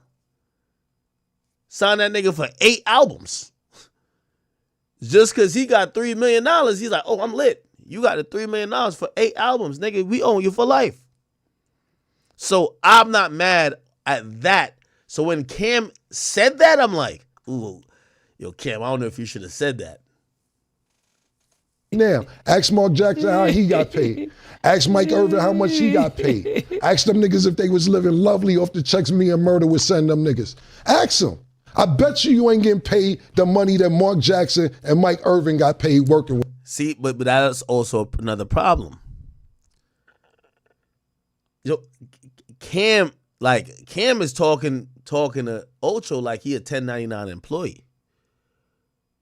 Again, I will hope Ocho, when he's doing some shit with Shannon Sharp for Night Talk or Nightcap, whatever that show is called, that's their show. At that point, my nigga, it might not, the majority of the money might not come through what you're promised on a salary. It might just be a profit share. And also it might be like, yo, whatever, we bust down the ads. Yo, we both own the IP. Ocho think he's a draw. He think, yo, listen, I would imagine it is what it is owned by Cam and Mace. I would hope. those things, that's why you need your agent, your lawyer. You know, sometimes your manager's up in there. There's a lot of people that's in the mix working these things out. A lot of people in the mix working them things out. So when Cam is just throwing it out like, yo, they were eating lovely off the checks, it becomes more complicated than that. With us. I don't know this for a fact, but ask Mike Irvin and ask Mark Jackson that they get paid lovely. And if I threaten niggas like you, this is why you going to do the shit you doing. Fucking telling Stephen A about getting your piece bigger? Yo, I don't like you, nigga. I don't like you. I don't like your your whole style is bitch made, nigga, and I don't fuck with you. Try to give you a job, and then you go and suck the nigga Shannon off. Ooh, Shannon, why you go suck him off?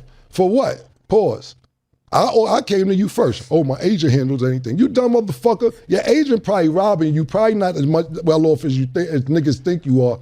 And if you still need a job, I ain't hiring no more. You better hope this nigga Shannon keep you with him, nigga. I don't like you. Hating on me for no motherfucking reason from the jump. Fuck you. Damn. Wow. What a statement. Yeah, nah, Cam had to get that off. Hey, you know what's so funny? Cam one of them niggas who, when he start talking shit, even if he dead wrong, he's so funny.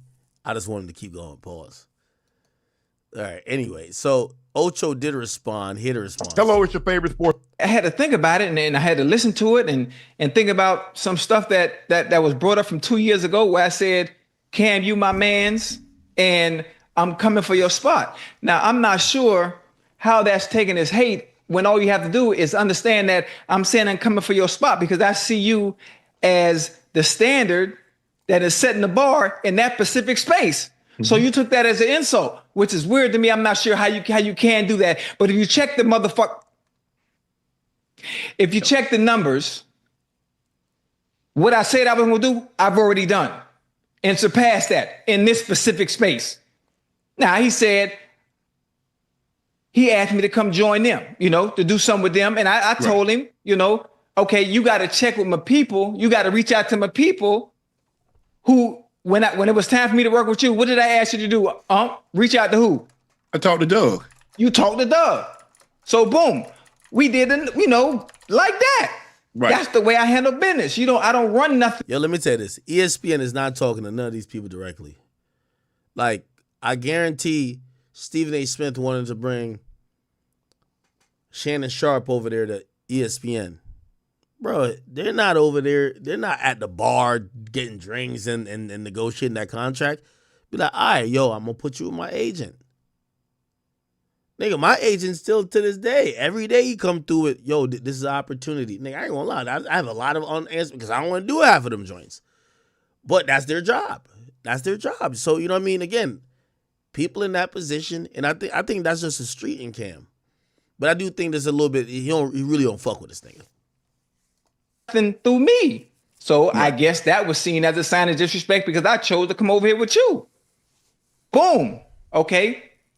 Now, we brought up the issue with he talking about money and bags and how much you pay guest feature, how much we pay our guest features. Buddy, I ain't no guest feature. Boy, I'm the main attraction. What is you talking about?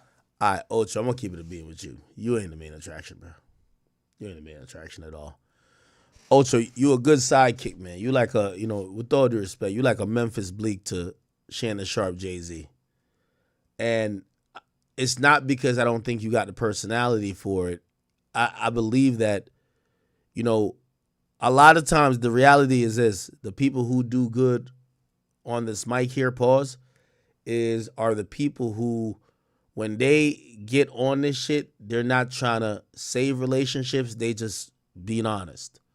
There's a lot of people, because they hang out, they mixy, they be in the club with this person, they want to be over there with this person, they want to go to the players, whatever.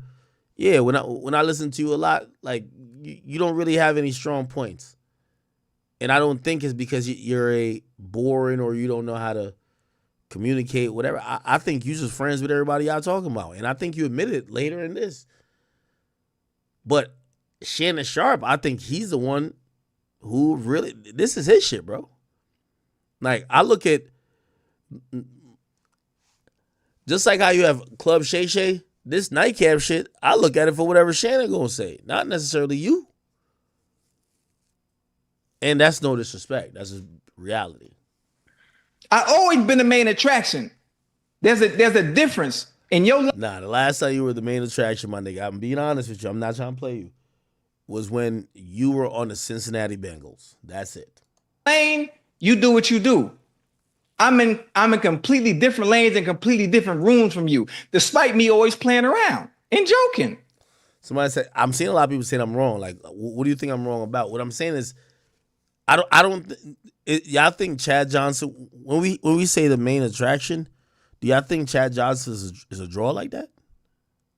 I don't think on the mic he is. But I don't know. I don't know. I could be wrong. And if I'm wrong, shit, I'll take that back.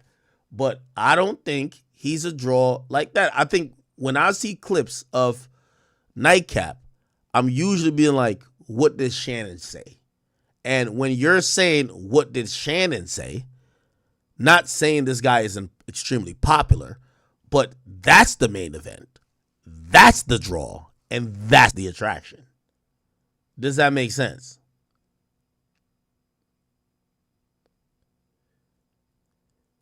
To put it in perspective, I look at Nightcap, and again, I don't watch everything. I see a lot of clips, and maybe some of y'all who really watching, y'all like, nah, I watch it all the time. Like, Ocho be doing this thing, and he be carrying too. I hear him ad-libbing conversation, agreeing a lot. He kind of feel like a B mic. He's a B mic. And by the way, you need an A mic and a B mic sometimes, because sometimes that's a great rapport. I think he gels well with Shannon Sharpe, but I'm only addressing him saying he's the main attraction. I don't think so. I just don't think he's the main attraction. It's different. For one, you wouldn't have been able to afford me to begin with. Let's start there. And I'm not trying to be disrespectful. I think because... Now, this might be true. I mean, I could do a quick numbers look. Shit. Yeah. Let's do a quick numbers look. Nightcap. What's it called? All right. Let's just do a quick numbers look. I want to see what they both be doing. Because I ain't gonna lie, after Shannon has blown up, 20 mil a month, okay. I think it is what it is. It's kind of matching. I ain't gonna lie. It is. Let me just type it in. It is what it is. They might be matching that. What the fuck? Something else came up.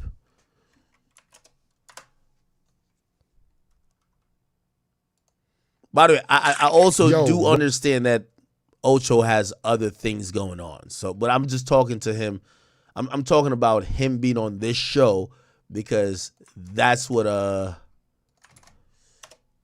seems to be the conversation. All right, so it looked like it's like 20 million to like 10 million. I think that, like, for that show, if I think they could have afforded him then. I think they could have afforded him. I don't think they're blowing out. Pause, by the way. I don't think they're blowing out. It is what it is out of the water. Yeah, they're double their views, but shit, if they wanted to get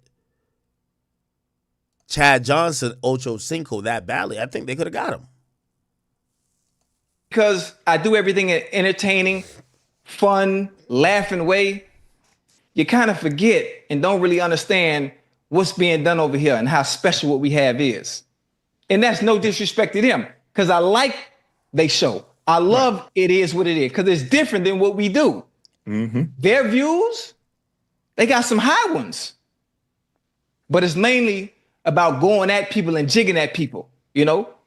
Over here, it's about having fun, entertaining, and the stories. Yeah. Completely different. 2 different shows. I love them though. Yeah. Then, you know, Cam, he's a Harlem dude. I've been to Harlem. My face is clean in Harlem. Most of the time, those that I know from Harlem, you know, they don't act like that. You getting a little emotional for nothing, especially about stuff. That legend happened 2 years ago. 2 years ago, and it was a sign of respect because I see you as the standard of what it is to be the best at in this space. Right. Then the Stephen A thing. You talk about weird and I don't like you, don't like my vibes. Listen, for one, the whole world know I'm joking and trolling. It's a funny story that wasn't even true to begin with, and you took that serious. Yeah, I think we could kind of wrap that. I think Cam felt a way about Ocho. I think he thought Ocho was shitting on him. And I'm going to be honest with you, a lot of times when you go into a new industry, especially when those people are already in that industry. For example, yes, Ochocinco might also be kind of starting out on the podcast wave, but he is an athlete, and this is a sports show primarily. This is, you know, even though Nightcap isn't really just sports, but it's kind of like it is what it is, where it's not just sports, but there's a sport backdrop there. So I think Cam, in trying to establish himself when he's trying to get certain shit done, and niggas is in his mind front, and he think they shitting on him, but I don't think Chad Johnson was shitting on him at all. So then now you're getting personal with the words and the talking. I post my location where I'm at every day. What you tell me to stop doing? Stop catching rides from the airport, right? Yep. Everybody know where I am every single day, no matter what city I travel to. I'm outside all the time. If it was really an issue, or you really didn't like me, and it was a problem, I'm easy to find. Especially in Miami. If I'm not mistaken, you be here. Y'all film here, if I'm not mistaken. I show everybody respect, I show everybody love. What's one problem that you've always gotten on me about doing a show like this? I don't do enough what? When it comes to talk about players. Yeah, you don't critique enough. I don't critique enough because I'm always showing love. I'm always showing respect no matter what. I never get out of line with nobody. Right. But the words that were displayed as if it's a personal issue. Now, if it's a personal issue, which I've never had with anybody because I always show everybody love and respect, I'm easy to find because I'm outside. Always. Yeah, I definitely think that. I think Cam misread this a little bit. Shout out to both shows, and of course, shout out to Chad Johnson as well. And you know, shit, I'm wondering if I don't think we've ever seen Cam kind of be like, you know, I was kind of bugging, but we'll see. All right, yo, did y'all see this clip, man? I don't know. Do y'all think this is corny or y'all thought this was dope? So somebody just got married, and by the way, you know, obviously. I just went to my brother's wedding. Obviously, it was nothing like this. But it was actually was over the top, and they went crazy on it. But in this particular wedding, don't know these people, but the groom guest orchestrates a dance to Not Like Us. This is how it went.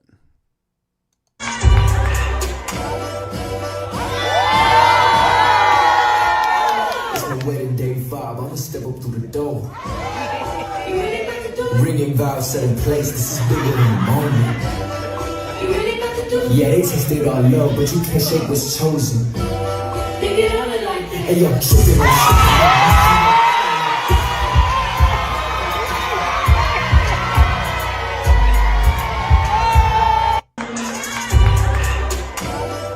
Now, I ain't gonna lie to you. The mere fact I heard some Kendrick shit come on, his fans be so woke, and they're so woke. I thought this was the groom and this was the bride. I'm like, of course, they playing Kendrick as some type of transsexual, two niggas get married type of shit. I didn't know people, okay? I don't think that's what happened. I think that might just be his man's, I think. But once I heard the Kendrick shit, I'm like, this is like I associate Kendrick with like extra woke. Regardless, I'm gonna be honest with you. So I particularly, at first, I thought this was corny, and I kind of like warmed up to it. I don't think this was corny at all. I thought this was kind of cool. I'm gonna be honest. And I'm gonna tell you why I thought it was corny at first. I thought it was corny because it was the original rendition of Not Like Us. And for me, I still think that Not Like Us is a signifier and a pedophile alert song. So if you're getting married and you put on the pedophile alert song, that sounds wildly crazy to me. And that sounds weird and cringy. But apparently the dude did his own little rendition of it where like he did his voiceover, over the beat, and he's talking and I think he's rapping. And I would imagine he was probably rapping about something to do with his wedding or his, situation or his new life that he's about to start. So I couldn't call that corny. I was just like, that's creative, right? That's creative. And he had a little dance to it. Yeah, the dance did match Kendrick Lamar. It's the wedding day 5. I'ma step up through the door. Ringing vows set in place. Yeah, he's like altered the song. I get it. Yeah, they tasted our love, but you can't shake what's chosen. Hey, yo, tripping.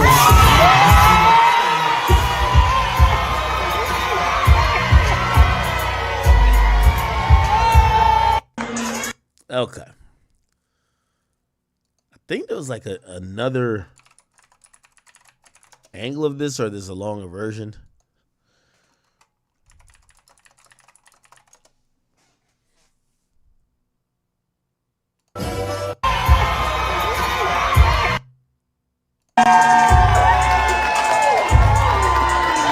Ringing vows set in place. Hey, yo, tripping.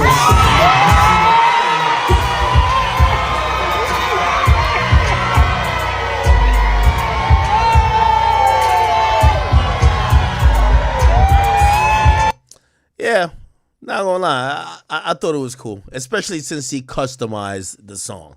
Now, if he was dancing to a song at his wedding talking about Say Drake, and Drake don't know he exists, and he's like certified lover boy, certified pedophile, I would just be like, yo, bro, get a life, nigga. Anyway, but I thought this was dope. I can't even cap. All right.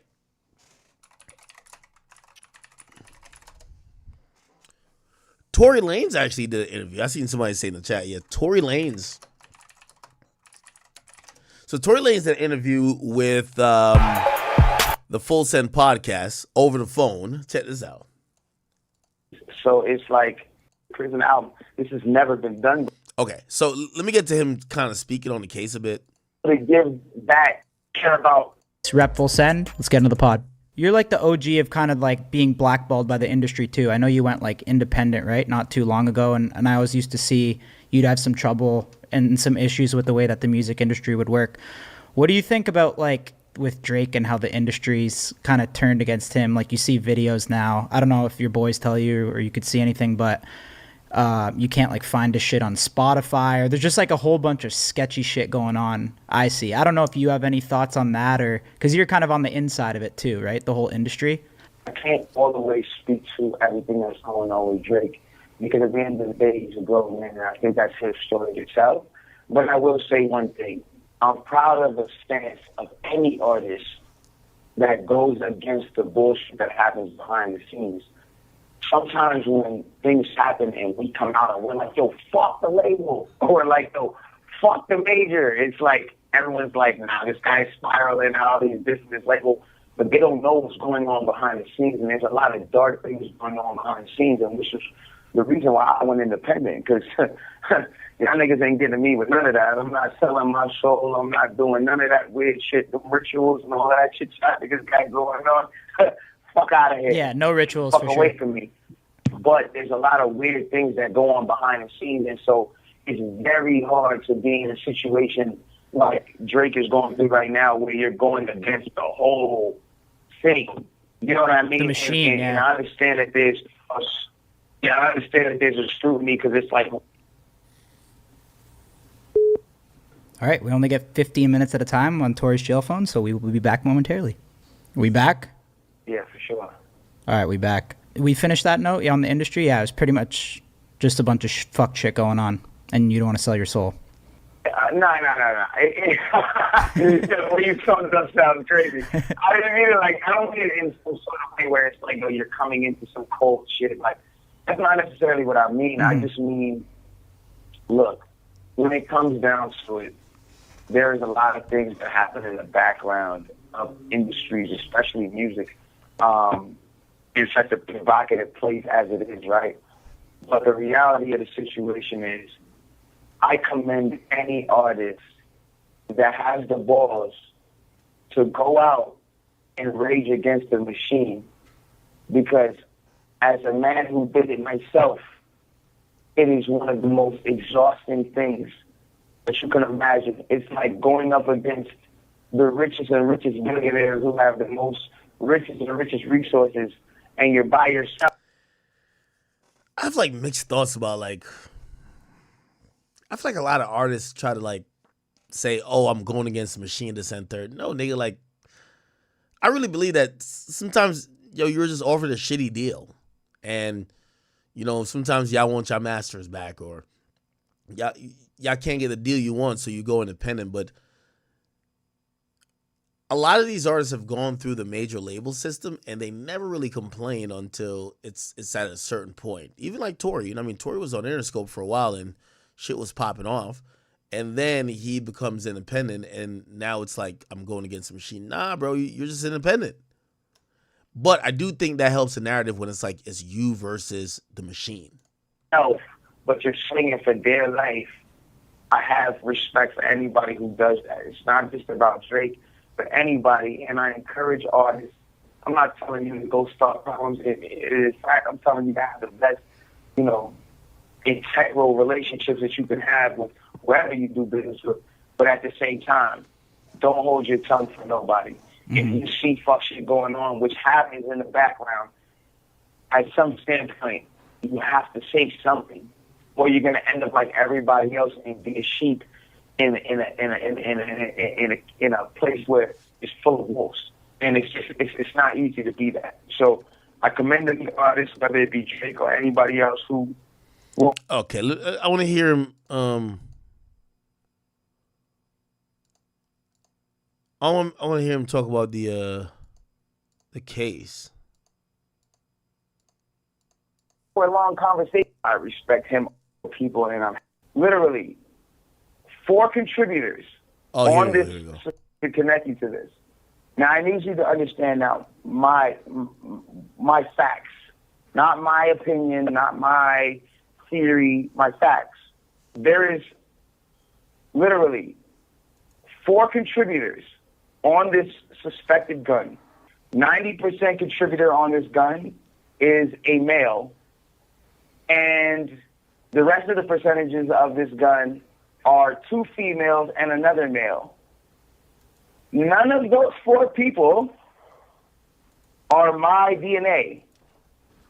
So I am 100% excluded, not inconclusive like they said when I was in trial.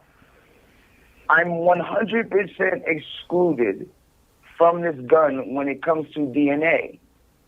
My fingerprints are 100% excluded from the magazine, from the gun, from the bullets, from anything that has to do with this gun. Cedars-Sinai Hospital, with the help of LAPD, Los Angeles Police Department, for those who don't understand the abbreviation, together they have put on my discovery that we have lost the bullet fragments. Well, if you lost the bullet fragments, then you can't even attach this gun to the alleged bullets that allegedly hit the victim. So y'all mean to tell me you don't even have number one, you don't have the DNA. You have a 100% excluded person off of DNA. You have a person that has literally 0 handprints on this gun, on the magazine, on any of the bullet casings or chambers. You don't even have the bullets to match to this gun to say that these bullets were even shot out of the gun that you guys supposedly recovered. And then on top of that, the gun itself is sealed in LA County, so we can never, ever grab the gun and do any retesting. The LAPD made sure to seal the gun so that there would be no retesting on this gun. When we went into court and we put these things in and said, hey, like, we're factually innocent due to these facts, the court said, you know what? We're going to consider that because there's good reason appearing on what you're saying. All of these things check out. And I want to explain something about the appellate court. The appellate court is never going to give you a judgment until they fully have read thoroughly through what you're saying to make sure that it's true, because their judgments are after conviction. So it's like you've already been found guilty legally by a peer group of 12 people. So it's like we really should not even be like everything they said at face value is supposed to be what it is. Cold. But they go thoroughly to see if there's a mistake. And in the mistakes that they saw, they said, hey, we see that there's an issue here. We see that there's good reason here, and we're going to consider this. That was the last thing that actually happened. So this is all new evidence, though? Like the 4 people's DNA on the gun, that wasn't in the first trial whatsoever? Yes. So in the first trial, they kept going. All right, so this Tory case is really interesting, but some of what Tory's saying is spot on. But like anyone explain their case, and especially there's so much tremendous support for Tory. Again, this is where I come in. I feel like these issues are super partisan, and I'm trying to give a bipartisan approach to it. The reality is a lot of what Tory's saying is true, except these are not exonerating things, right? It is a possibility that you could have fired a gun and they didn't find your DNA or fingerprint on the gun. That is very possible. Tory got convicted because of a multitude of reasons, right? The DNA didn't necessarily send him to jail because, again, in the case, it was inconclusive. The majority of the reason why Tory went to jail is because there was a guy that was supposed to be Tory's witness that flipped on him, okay? Not only that, you have the victim saying he did it. Not only that, the injuries, according to the police and the doctors, were consistent with what they believe was bullet fragments. There's a few things here that, he has to still, there's a few hurdles. And I think that's the problem with why, they haven't let him out. Because there is a possibility where once his appeal, and we're talking about the appeal for the case, not the appeal for certain things that were either not admitted or whatever, that they could possibly grant him bail while he's awaiting the decision upon the appeal for the case. The majority of the reason why that doesn't, the majority of the reason why that hasn't gotten granted yet is that all the appellate court has said, okay, you know what? You've done your job in pointing out things that we should consider. We're going to consider it. Now, I don't think it's fair to tell fans that, of course, Tory fans used to tell, he's about to be out. But the reality is that there's a lot more here to go. Is Tory innocent? Did he do it?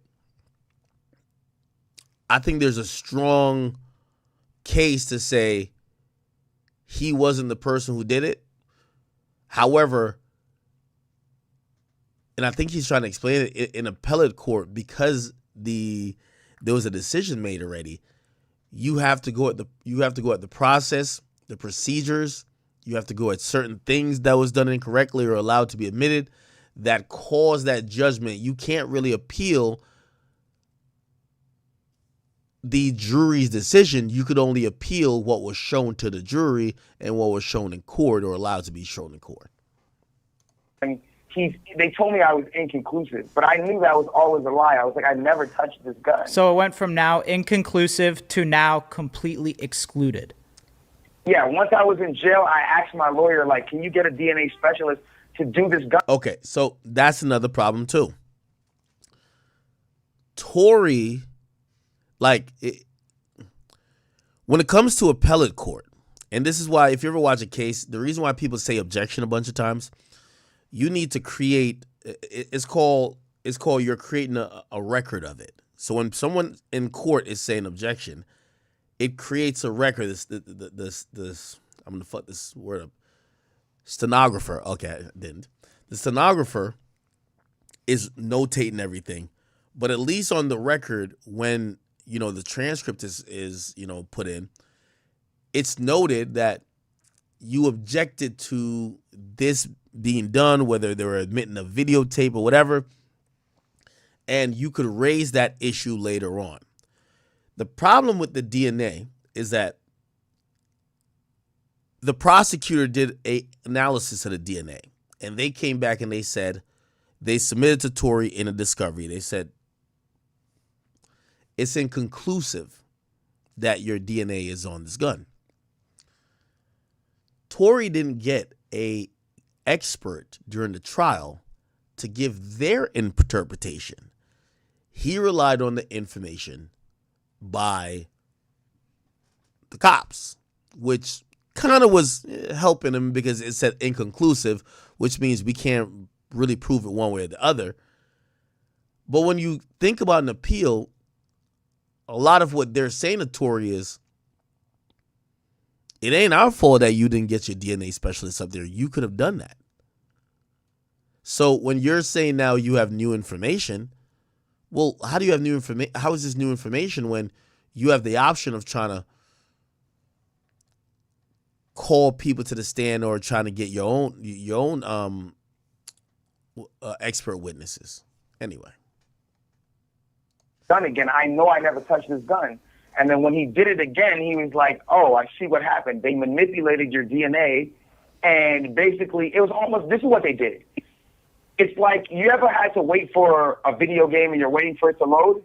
Uh-huh. So DNA, the way that they did it is like, okay, if I let it load 60%, it's not going to give me the full conclusion yet. So once they loaded it like 60 to 70%, it was like, yo, it's inconclusive.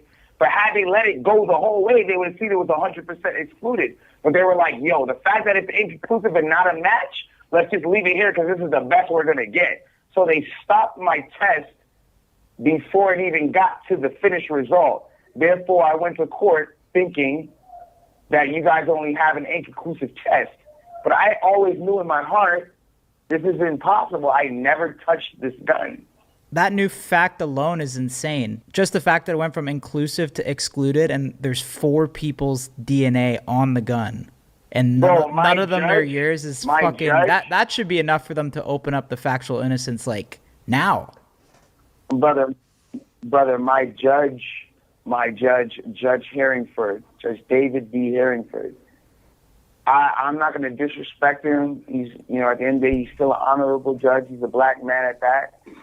But I watched this man literally look at me and say, so let's just say I'll take the DNA evidence to be real, and I'll say that it's true. He said this on record, by the way. It's in my transcripts. He says, I'll take the DNA evidence to be true, but I'm going to say this. At the end of the day, even if I take it to be true, that's not a big factor in his case. That's not why he got convicted. Brother, what the fuck are you talking about? My nigga, what the fuck is you talking about, my nigga? Because that's the whole case. That's the whole you feel thing. me? But again, that's what it was, and that's what I've had to endure during this time.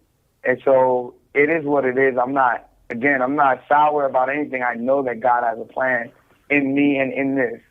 So it is what it is. 100%. All right, brother. Well, I don't know how much. Yeah, so, I think in time what Tory's going to get is, I think he definitely get a reduction in time. So he got sentenced to 10 years, expected to serve 7 at least. 7, 8. I think he's going to get a reduction in time. He got sentenced in 2022. He's on his 3rd year. I think the appellate court's going to reduce it. His big problem is, well, not only maybe wanting a reduction, he wants to stay in the United States, and apparently he's not a citizen. So with his conviction, he would get deported as soon as he gets released. So he's trying to make sure he can roll everything back, that he's not in that state as we speak, you know? All right.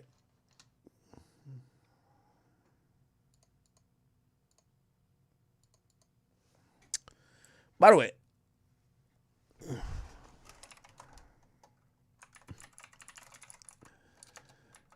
look at y'all. Yo, so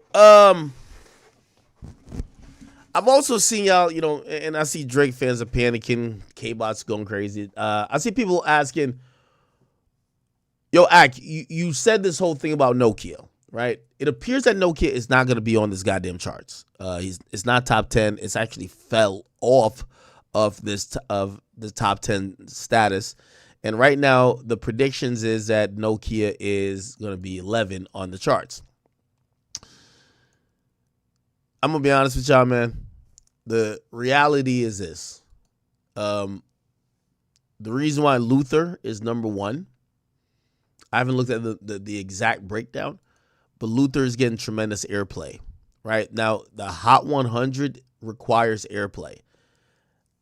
I don't have full proof of this, and when I usually do, I'll cite it. So this is me going off of what I believe is happening. I don't believe that Drake's label is working these songs radio-wise yet. Maybe it'll change. But because they're not being worked, Drake's song is ranking only off streaming, and the Hot 100 is heavily influenced by radio airplay. Okay? So what's happening is that it's not getting radio airplay to the point of what you would normally see a Drake song do on the radio. So that's why that song hasn't really percolated and cracked the top 10 and stayed there. Well, it's been in the top 10, it just hasn't stayed there. So for the people who are wondering what's going on with Nokia, I don't know what his label's plans are, but he's absolutely not getting any airplay yet. So, and what does that mean? Yes, his label got to go spend some money. That's what it is. And here's the problem, though. I think iHeartMedia, or not iHeartMedia, sorry, just radio, period. I think radio looking at Drake like, I think they're looking at him like a whistleblower. I'm going to keep it a bean with you. Radio makes a lot of fucking money from payola. Really, I'm keeping it a bean with you. All that shit Drake trying to say, that's like the normal. So, like, I do think they're looking at him like, oh, this snitch-ass motherfucker. I'm being honest. I think they're looking at him like that. Oh, this snitch-ass motherfucker Drake in this bitch. So I think what they're doing is they're not trying to do anything for Drake that they would normally bend the rules or whatever for other artists. Because they think they're going to end up in a lawsuit. So we're seeing, you know, of course we're going to see some organic increases in his radio airplay. But the reason why we're not seeing him in the top 10 right now is because it has really, really low radio airplay. That's just the reality of it. How does Lefty Gunplay? Well, I mean, give me one. Give me 1 second.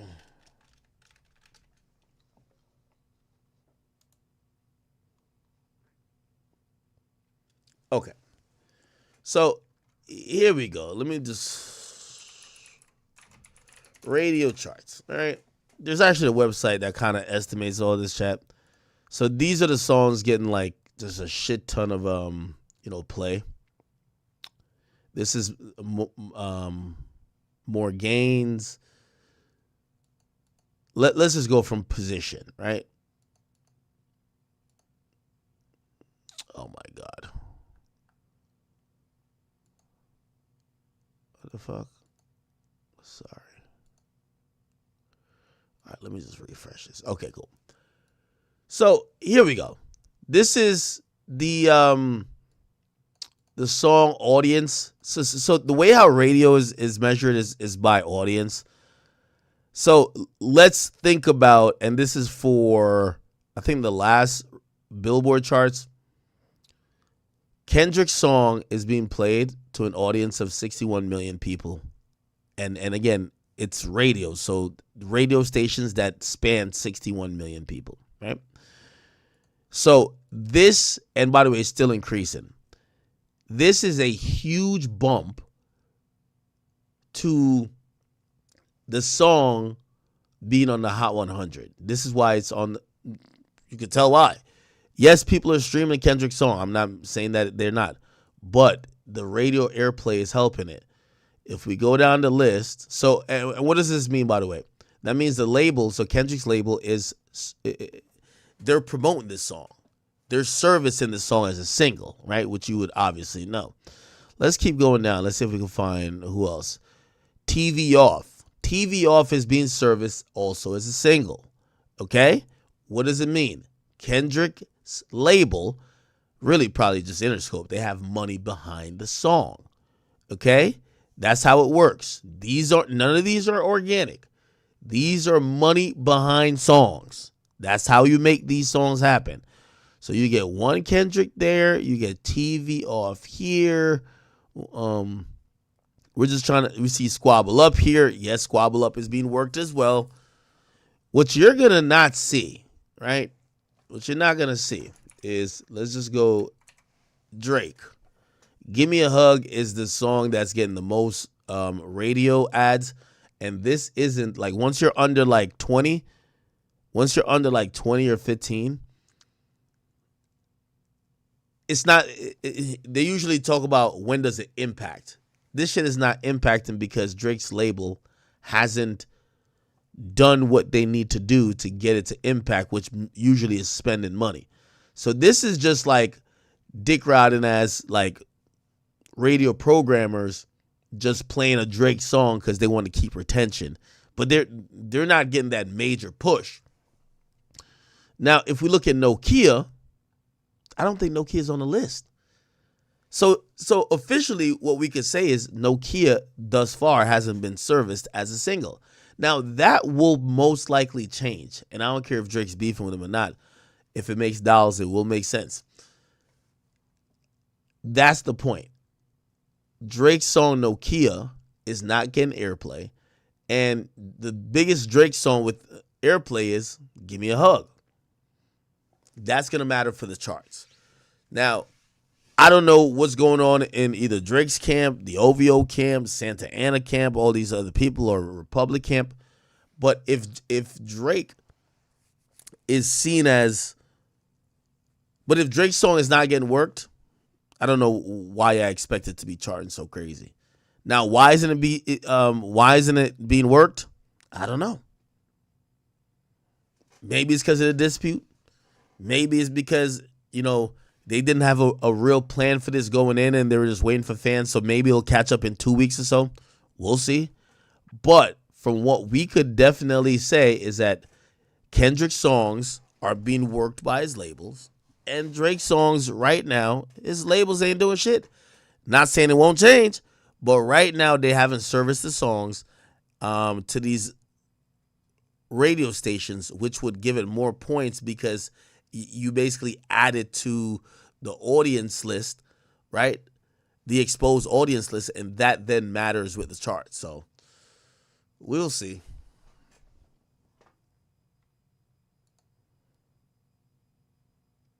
Yeah. Look at Nokia. Nokia's audience is like 2.63 million. Yeah. Come on. I mean, definitely it's not being circulated at radio yet. See, if we go here, this Lady Gaga song, I've never heard it, but they're spending a bag on it. You get what I'm saying? Shabuzi, they've been spending a bag on that. Luther, they're spending a bag on that. So, you know what I mean? It is what it is. The uncomfortable truth for people is that money kind of runs all this shit. All right.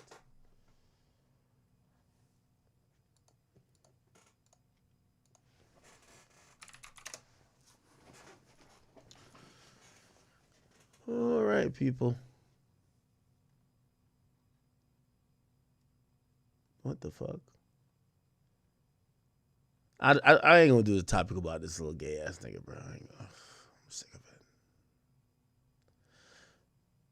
it. Okay. So, if you guys don't know, I did drop an interview with Rich the Kid. Please go watch that. I did ask him about Famous Dex. Famous Dex recently came out online and spoke against him. Check this out. I'm back from motherfucker, and I don't even like to pop it. Come on, y'all, come on. Like just like Cole tweeted, nigga. Rich, you want to be who you was and want for me. Come on, my boy. Like that ass. Let's start there. Like, come on, man. I don't even do none of this. Like, but come on, everybody know the factuals though. You know what I'm saying? Everybody know the factuals. You know what I'm saying? Chill. Yeah. Everybody know the factuals. Stop playing on me. Yeah. Broke my back from motherfucker. And I don't. When did they start beefing? I asked Rich the Kid about him. Rich Kid was like, yo, I brought this nigga to rehab. Yo, I'm like, I'm trying to help him do better. But then he later then said, yo, you can't want success more than the other person. Yo, I look at Famous Dex and I feel so sad because he seems like the definition of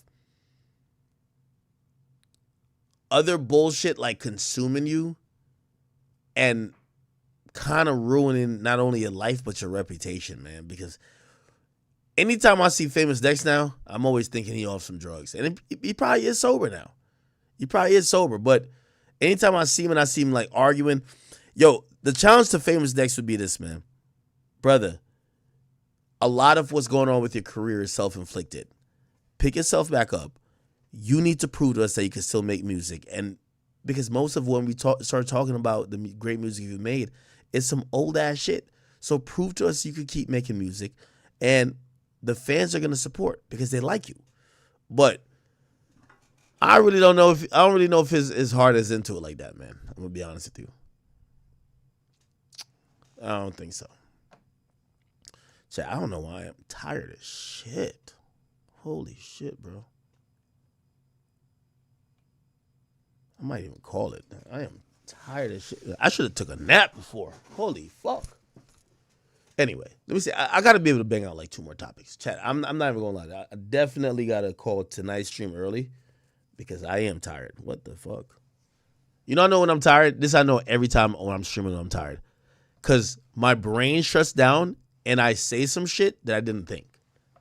Like, the last thing I said about Famous Dex, I was just like, that's autopilot. Like, I could talk on autopilot with my brain on sleep mode. Like, my brain is like, nigga, I'm taking a nap. And I still talk. And then I'm like, wait, why did I say that? I'm like, oh, no, you're tired, dog. That's why. All right. Anyway, give me a good topic, bro.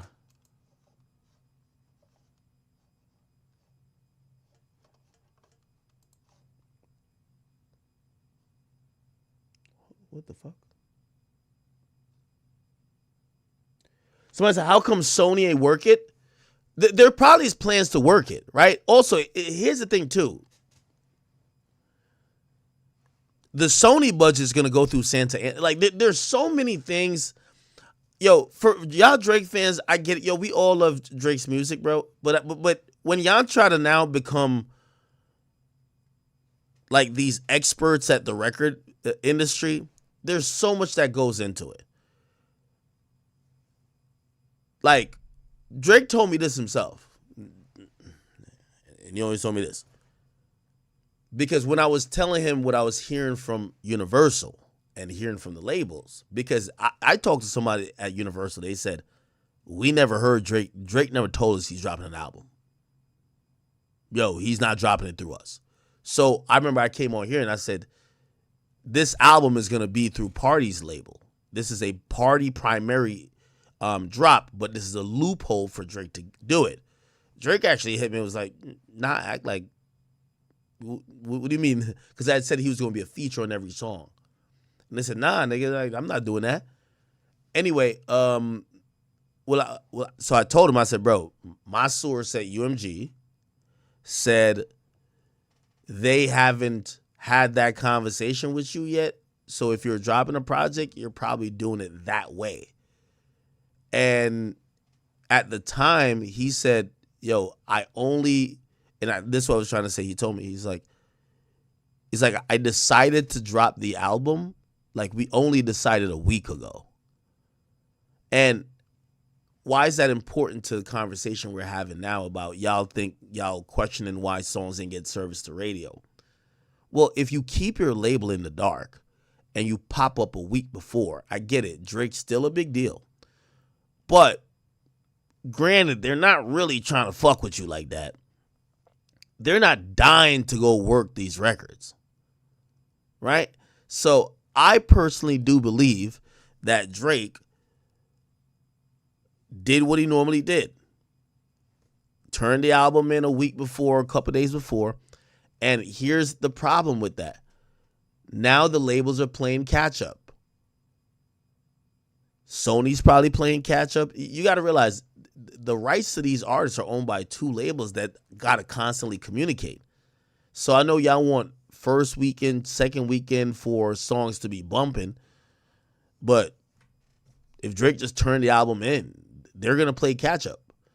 So at least the song is number 11 right now. We will see over time. If it doesn't get in the top 10 or we don't see the airplay increasing, that means there's a few things.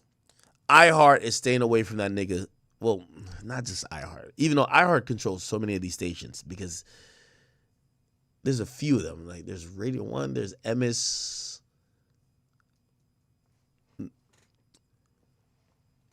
Radio stations are staying away from him like the plague. Because here's the thing. There are some people that's looking at Drake like, bro, you're blowing up our fucking spot. Like a lot of people are getting paid lovely.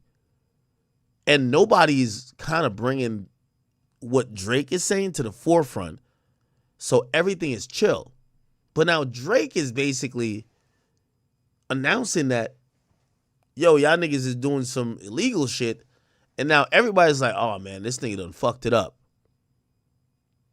So I do believe there is an incentive for them not to want to play his records.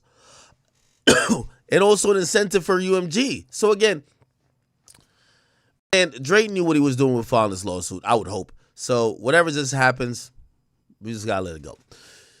All right. By the way, thank you for that. The Skinny Day one, he was asking, he said, Ak, explain how Nokia fell from top 10. I'm confused how the song could be that lit online and fall out of top 10. As I said, no radio airplay. Watch Pandemics. It says, Ak, I just woke up what I missed. Nigga, I'm tired, nigga. I might call it a wrap and just come back during the daytime tomorrow. Speaker, thank you for 5. It says, talk of the charts on Twitter shows Nokia only got 1.7 million airplay. Yes, so airplay is a cumulative thing, which means it has to be its exposure. I think, look, I could tell you, so it depends on when you play, because if you play at 3 p.m. in New York, you get the majority of the listening audience, which, by the way, if you ever see how they calculate airplay when it comes to the way how they calculate airplay is so antiquated. So imagine, like, right now we're on YouTube, right? And Rumble.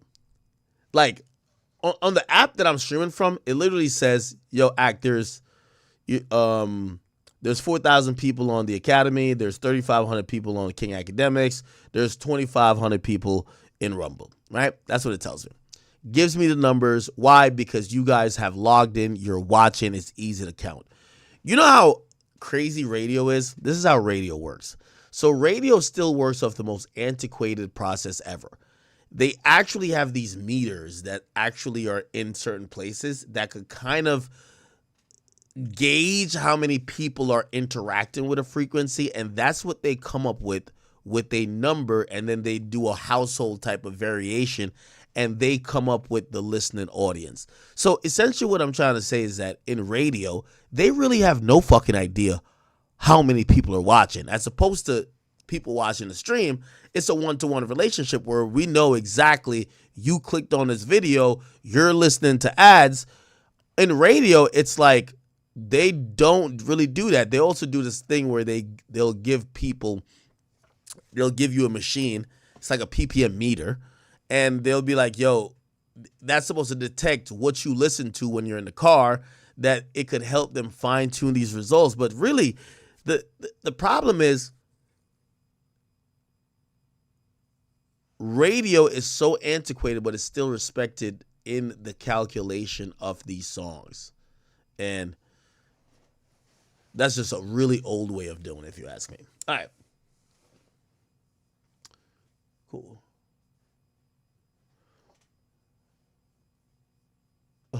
Someone has to come back with a 2-hour call with whack. No. Okay, we got our whack calls out for the week, man. We got our whack calls out for the week. All right, I'm going to just try to hit some quick topics if I can. NBA YoungBoy is about to get free. Okay, cool. Then we have Crash. Oh, Asian Doll about to beat up King Von's sister. Jesus Christ.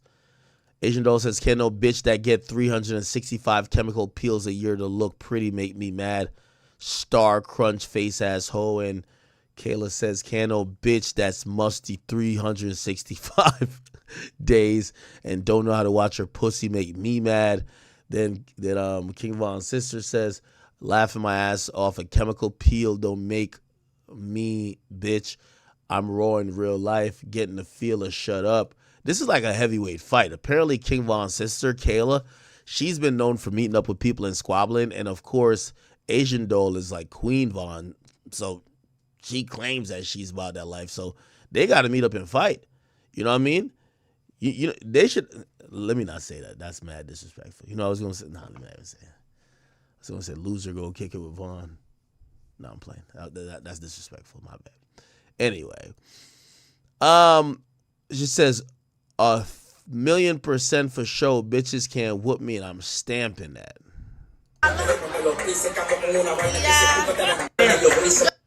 So this was, all right, who gives a fuck? All right, let me keep scrolling through.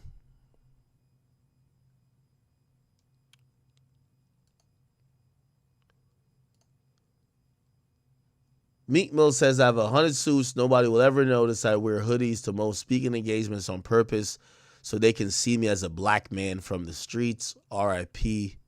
to Trayvon Martin. Meek is a really stupid motherfucker, bro. Like, this nigga's... Again, you know, sometimes you could tell he's genuinely stupid because a lot of things he says has really good intention. He's basically saying, I come from a particular place where, you know, we don't really wear suits and, you know, I'm trying to be authentic, so I'm not going to wear a suit when I'm giving a speech. I want people to kind of relate to me. For me, the thing is, he just throws in rest in peace Trayvon Martin. Like, Trayvon Martin's fucking superhero costume was a fucking hoodie.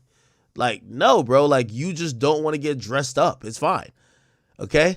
So somebody says, this nigga a special type of slow. And then he says, this is him responding to him being slow. I have millions in my bank account. Well, a lot of dumb people do. Not gonna lie. Like, you being able to gain or acquire wealth, especially when you have a talent or you're an athlete, usually has nothing to do with your intelligence. Actually, I would probably use the fact that Meek is in the music industry to show how stupid he is, because he's the one who claims that his label has fucked him over and pretty much has admitted that people have outsmarted him in this industry of music. He says, I'm respected by the streets and the wealthy.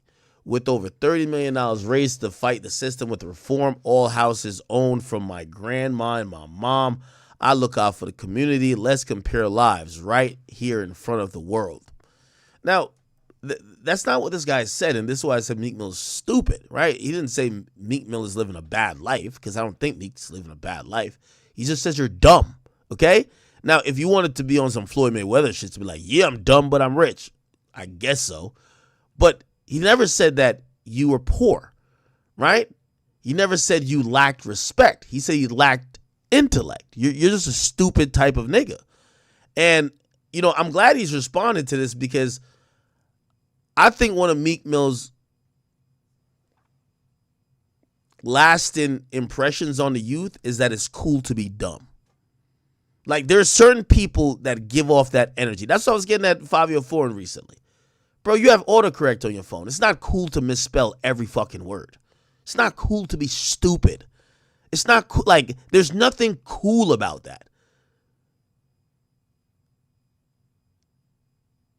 Like, yeah, we're happy that you have millions in your bank account. We're happy that the streets respect you, I guess. But it's not cool to be as stupid as you are. I keep telling y'all. I got $10 million for a spelling bee with me and Meek Mill. I might have to give myself a concussion to make it even fairer. But anyway. Once again, Meek just misunderstanding a clear point. People think your intellect is lacking. People think that you're the product of the failures of the education system and why people in Philly seem to go towards, especially growing up in certain communities, seem to go towards crime as opposed to anything else, because they look at Meek Mill as a prototypical person from Philly, which is a stupid nigga. That's just the reality of it. And if you're ever trying to break the mold, it's not necessarily about how you dress or whatever, or even how you talk necessarily.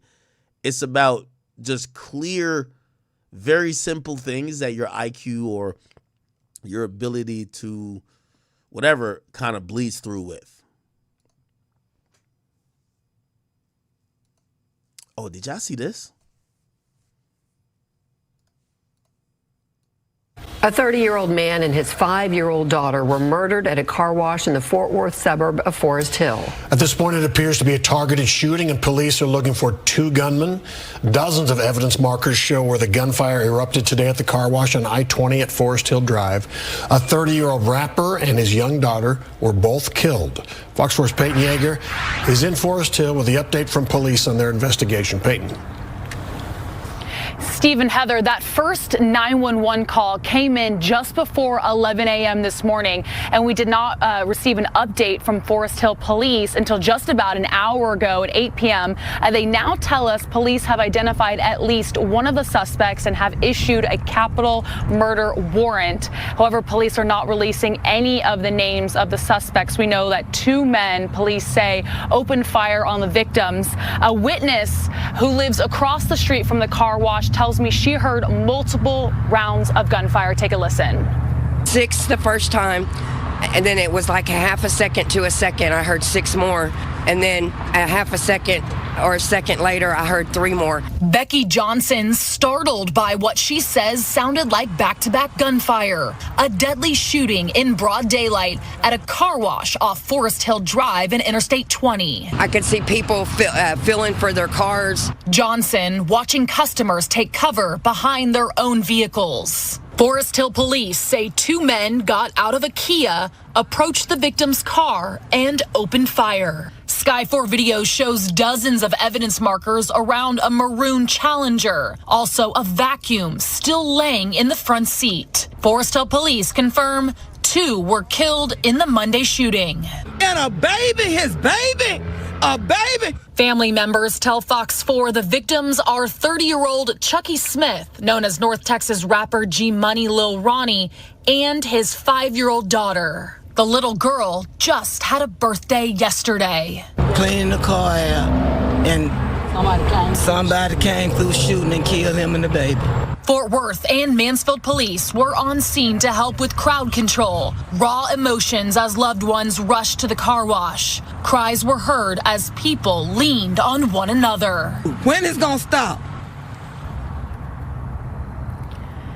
And the car wash, Steve and Heather, released a statement this afternoon saying it's working to assist police, and the car wash will be closed for the next few days. Meanwhile, Forest Hill police tell us that they are working with multiple agencies on this case, including Fort Worth Police, Everman Police, Kennedale Police, and the Tarrant County Sheriff's Office. But at this hour, no one has been arrested. Wow. I'm going to be honest with you. So,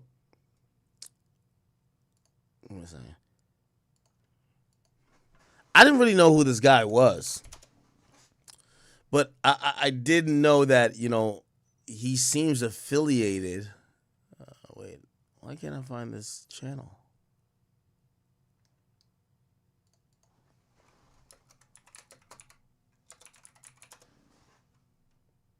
This channel is not coming up. Wow. Anyway. So there's like surveillance footage that apparently kind of showcases this murder. And I don't know if I have this right, but looked like this guy was into some type of issue with some people. And, you know, I'm always thinking if people have the discretion to be like, yo, he's out with his family, he's out with his kids, yo, we'll get him another time. You know, they tell you the streets usually say that. But obviously, homie's at the car wash, which, by the way, I ain't gonna lie to you, bro.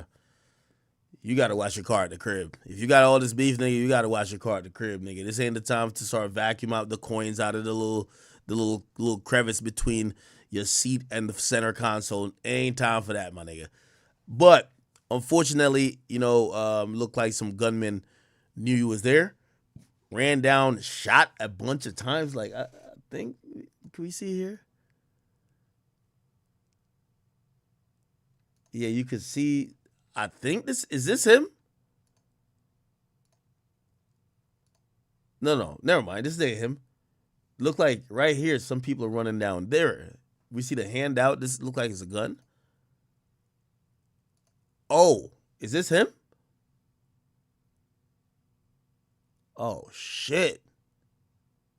I guess he's trying to get back to the car.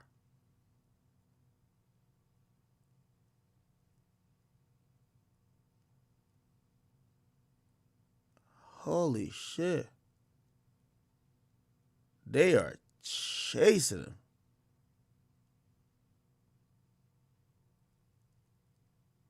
him. Oh shit. Is that him?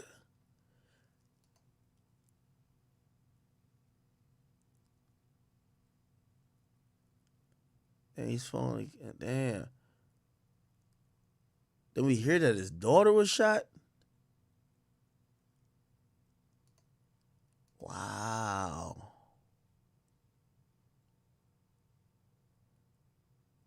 Where did this, like, what's the beef with this? So apparently there's a rapper named Hood Fame Goyeo, and this is his friend. Slappy's Express Car Wash located off I-20 and Forest Hill Drive shortly before 11 a.m. when they were fatally shot. Family and friends were visibly distraught as they arrived at the scene, folks leaning on one another for support. I spoke to Smith's aunt, who is desperate for answers. All we know is that he was told he was doing the car, cleaning the car out, and somebody came through shooting and killed him and the baby. He was a good kid, y'all. He was. He didn't bother nobody. He didn't. Wait, so how did the daughter get killed? Him and that baby. Sky 4 captured part of the crime scene from up above. You can see a red Dodge Challenger with its doors open being processed by investigators. A neighbor told us that she heard between 15 to 20 gunshots. Fort Worth and Mansfield police officers are here assisting with crowd control. And at this point, again, we have limited information from Forest Hill Police. The police chief told us briefly by phone that this was still very much an active scene and that he would be putting out. This is some more scenes I got for you guys. This is witnesses at the scene. Oh, some people are saying he ran and he left his daughter in the car. Was his daughter in the car, or was his daughter like in, like, I don't know if there's a store? Of the car wash on Forest, and man, from what I'm hearing is an instant fatality. I don't know how true that is, but I'm trying to show you guys clips of more receipts. And not only that, on top of that, they're saying 15 to 20 rounds were let off, or possibly way more than that. So obviously the assailant didn't care about the 5-year-old, didn't care about Ronnie or any other civilians in the parameters of that vicinity. In other words, wannabe wild cowboys who need to meet the consequences. Ladies and gentlemen, I am hurt. YouTube, normally I say, Wow. That is crazy. So far, the police and paramedics have only confirmed two fatalities, which be GS Lil Ronnie and his daughter. And it just goes to show that you can never, ever turn your back ever, because y'all should have let senseless violence, and we really don't know the whole full motive. You know, the streets talk. Wait, what the fuck? All right, man. The beloved witnesses said they heard shots after shot after shot. One witness saying he heard up to about maybe 10 to 15 shots. Now, again, the backstory is they were down there. They were, you know, getting this car washed, detailed, cleaned up, and all that good stuff. And shots rang out crazy. People were scattering all over the place. Now, a little bit, if you did not know Lil Ronnie, man, when you put his music on, you listen to it, you're instantly going to love what he does with chart-topping singles like Red Roses. And he was he super popular? Let me look him up. Lil Ronnie?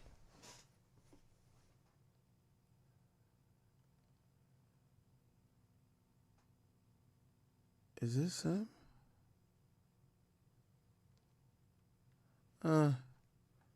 He had 40,000 monthly listeners. It's not too crazy. Was, you know, critically acclaimed, you know, albums called or branded the best in Texas, and he was one of the leading figures down there in that rap scene, if you follow that scene at all. It is heartbreaking, let me tell you, just for me, but people in that area right now, because look, I mean, the dude was just a humble guy, a very humble guy, and he really had things on smash, and a lot of people thought and pretty much agreed that he was definitely the next to come up. But see, one thing about Texas is when you the next, you already up. But ain't no coming up, because those people down there support their people. And there's so many people, it's so big that they could never make it out of Texas. I'm sure some of you never heard of them. You know, we got a big viewership in particular. I got another video I could watch. I'm trying to understand.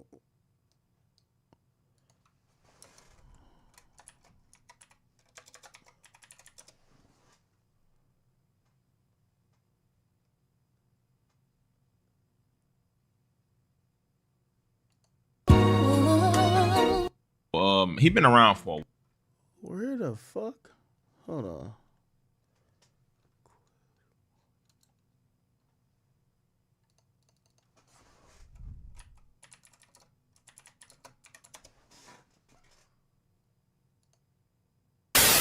All right, YouTube fan. All right, YouTube fan. Hey, man, like I reported earlier. Maria? Hey there, guys. Yeah, not only is this investigation still very active, so is this. Hey, isn't Texas a place where Mo 3 got killed? And there was a crazy scene with that. Like, the nigga was chasing him down the highway with like a gun. Mo 3 man chase highway. Like, there was a man chasing him down the fucking highway to kill him. Yeah. It's fucking So cool. Dallas police hope you might be able to recognize the man who shot and killed rapper Mo 3. Like, it looks like in Dallas, when they want to kill you, they go hard to kill you. I want you to come over to your screen and look at this. They released these photos. The images are pretty clear, but as you see, the suspect is wearing a ski mask. So identifying him is going to be pretty tough. Detectives think he may be driving a 2014 or 2015 black going north on the interstate. Scene, which just in the past few minutes we did have police tape being finally brought down by Forest Hill Police. You could still see part of the scene unfolding here at Slappy's Express Car Wash. There has been this large crowd of family members that just left within the past couple of minutes. They were allowed to stay very, very close to this tragic scene. Many people have also been behind police tape. We are awaiting any kind of information from police. Forest Hill, we've been asking them all day long for any kind of information about what happened out here. The limited information we are getting is from family on this scene, and this is what they are telling us. They have identified the 2 victims of a shooting, they say, that happened here at the car wash this morning. They shared pictures with us saying Ronnie Smith, a local rapper, and his daughter are the victims of the shooting. His daughter, they said. I hope y'all get sweet.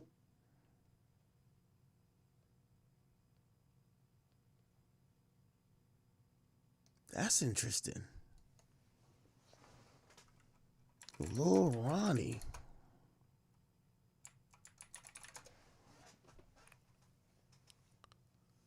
Go Yayo responded. Let me look on Say Cheese. That's like the area Say Cheese is like really lit in.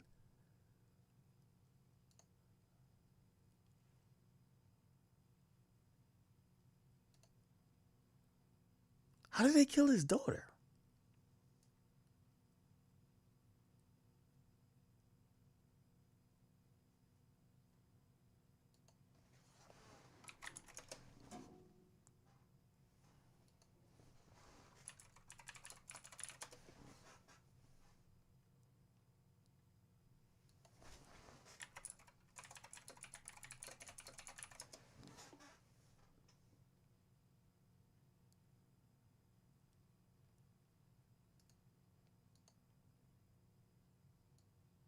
A developing story this afternoon in Forest Hill, where police are investigating after 2 people were shot and killed near a car wash. It happened on Forest Hill Drive, just north of I-20. Police received multiple calls about the gunfire there.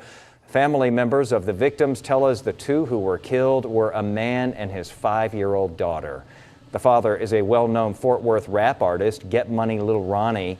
A large crowd of family and friends and fans gathering at that shooting scene as news of the deaths circulated on social media. Police are still working now to try to figure out a motive for this shooting.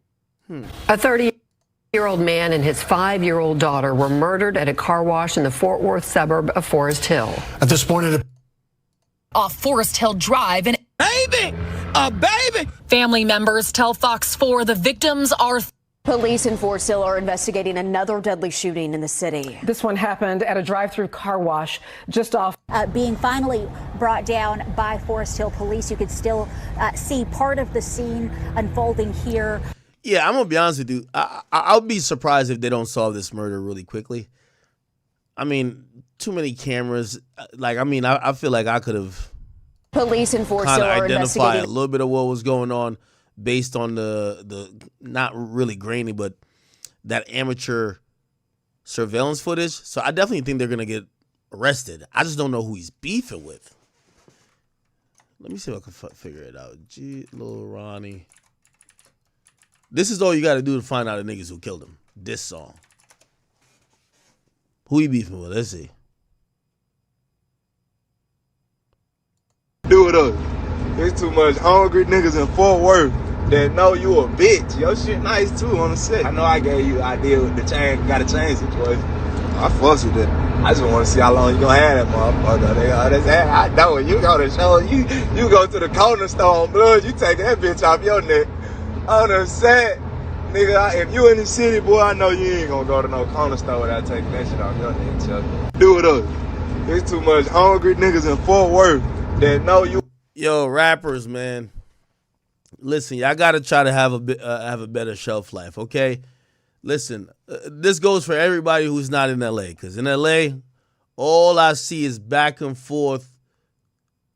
The family video on this guy breaks it down. What is it? The family video? Who the fuck is the family video? The family. What the fuck? Bro, will you just tell me to look up, bro?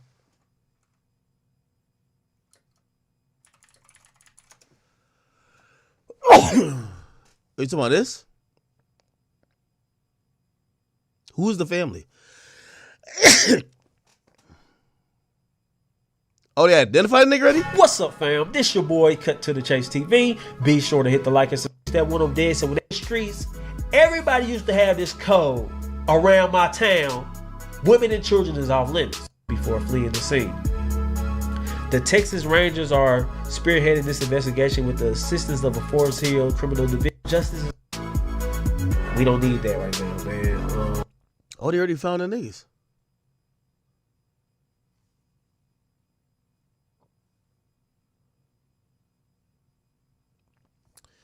Yo, let me just give all y'all rappers, unless you live in L.A., because I ain't going to lie.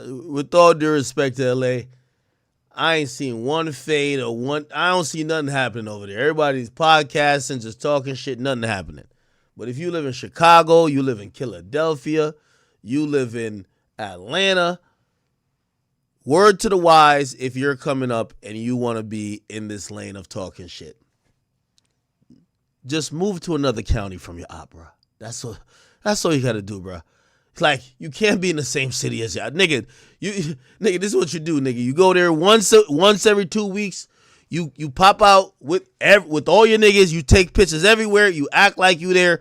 It is stupid to actually be in a city where the niggas that want to kill you is about 5 blocks down the road. Hell no, nigga. Go to another county.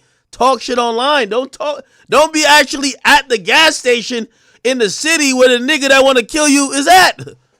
No. Let that nigga gotta catch you on the World Wide Web, nigga. www. That's it.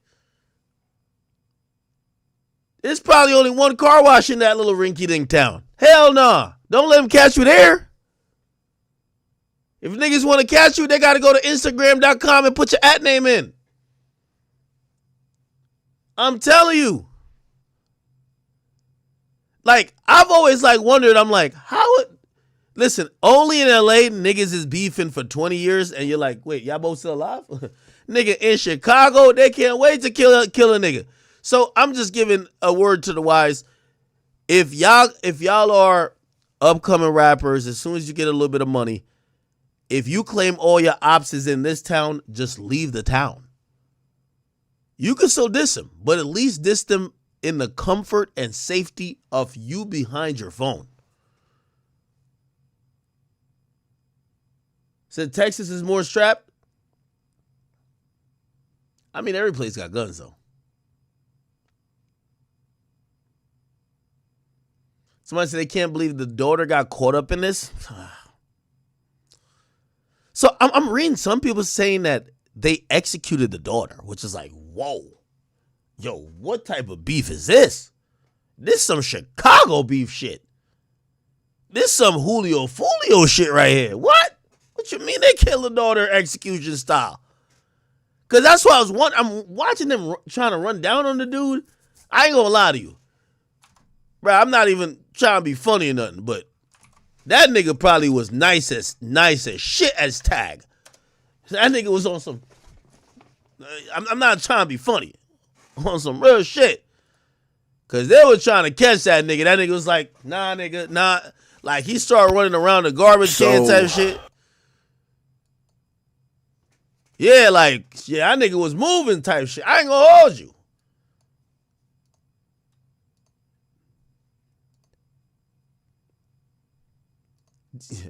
These niggas missed about 30 shots right here alone.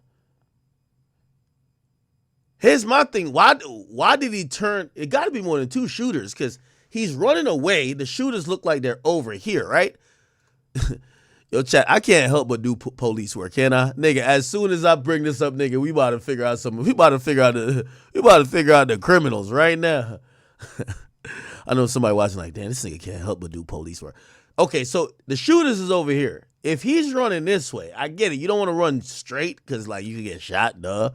But, nigga, run zigzag, nigga. Like, nigga, do a hurdle, nigga. Stop, drop, and roll, nigga. Why did he turn? That's what I can't get. Why did he turned and went up this way? Nigga, you know these niggas don't got no goddamn aim? Why did he turn and go this way? Because he basically runs that way, and then they run over there to meet his ass. Or maybe he wasn't trying to run away because his daughter's there type shit. Okay. So now, I think he's trying to hide behind a dumpster, but they're trying to take him out like he's the garbage. He's trying to, Now I ain't gonna lie to you. I think this is him. I think he got shot. I've never seen this before. A nigga get shot, a nigga need to get back up and keep running. Usually, if by the time if you drop, it's because your legs gave out or something. This nigga got back up and he's like, I got a little bit more in me. And I think he fell for the last time. Holy. This is crazy. Somebody said, where was his gun? In his car, probably.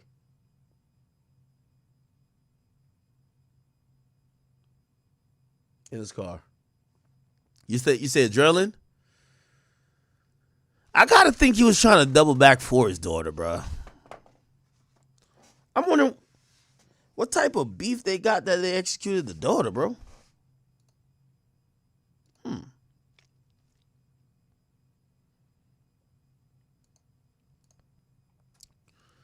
Let me go back. Did these things even have on a mask? Here we go. Watch over here, Chad. Watch over here. Okay, so look like this might be the the main part of the car wash. They run down here, they're already bussing. Bang bang. I guess he's running here, right? Okay. So was the daughter over to the left, or was the daughter in a car? I gotta imagine he was with the daughter over there. Chat, is that cowardice? That if he just ran and left his daughter there, is that cowardice, or was he maybe trying to inadvertently save her life? I don't know.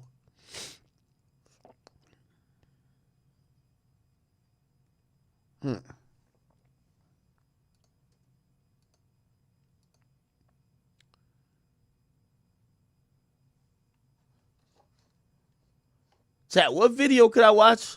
Y'all said I could watch a video that was going to break this down for me.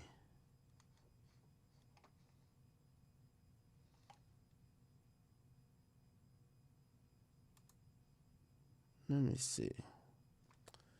Oh, the channel is called The Family?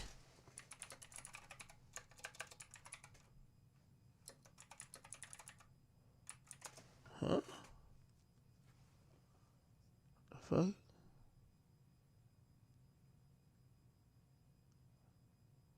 Where is it at? The Family.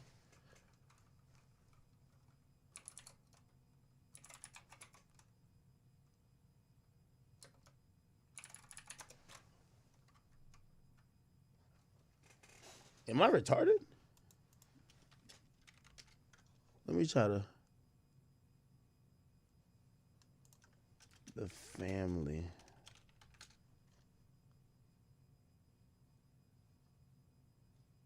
Bro, you guys send me a link, dog.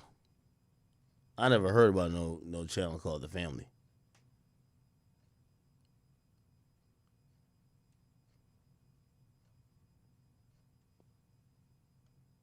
Oh, Family TV.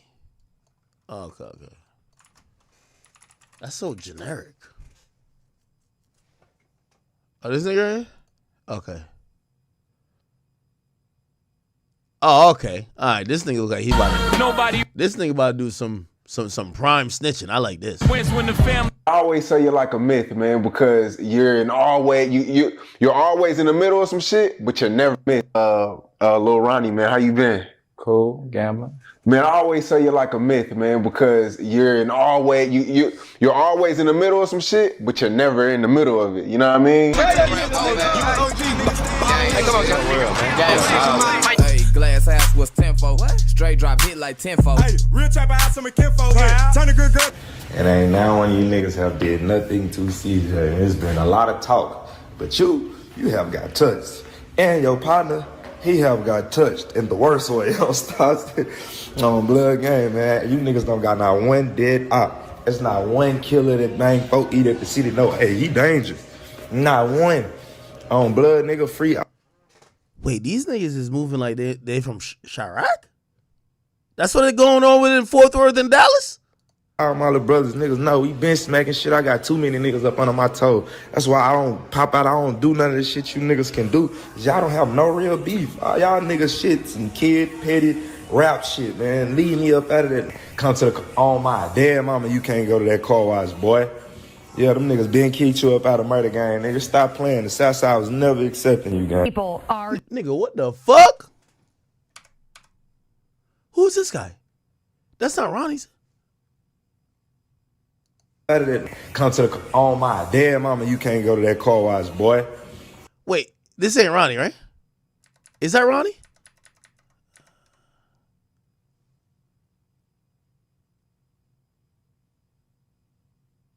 Nigga, it's the first thing we gotta lock up. I mean, hey, come on, hey, glass house was tenfold. Straight drop hit like tenfold. Hey, real trapper house, some kinfolk. Turn a good girl. It ain't now when you niggas have did nothing to CJ. It's been a lot of talk, but you have got touched, and your partner, he have got touched in the worst way. Wait, is this Ronnie? I can't tell. Who is this guy? Is this Ronnie? It's not Ronnie, right? Is that Lil Casino? Lil Casino Instagram. Is that the little CJ guy? Yeah, that look like him. Yeah.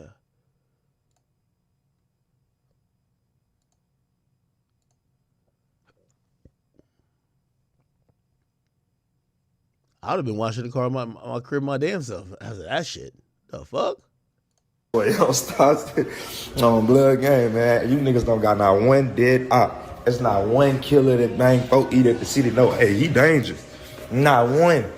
On blood, nigga, free all my little brothers. Niggas know we been smacking shit. I got too many niggas up under my toe. That's why I don't pop out. I don't do none of this shit you niggas can do. Y'all don't have no real beef. All y'all niggas shit, some kid, petty, rap shit, man. Leave me up out of that. Come to the, oh my damn mama, you can't go to that car wash, boy.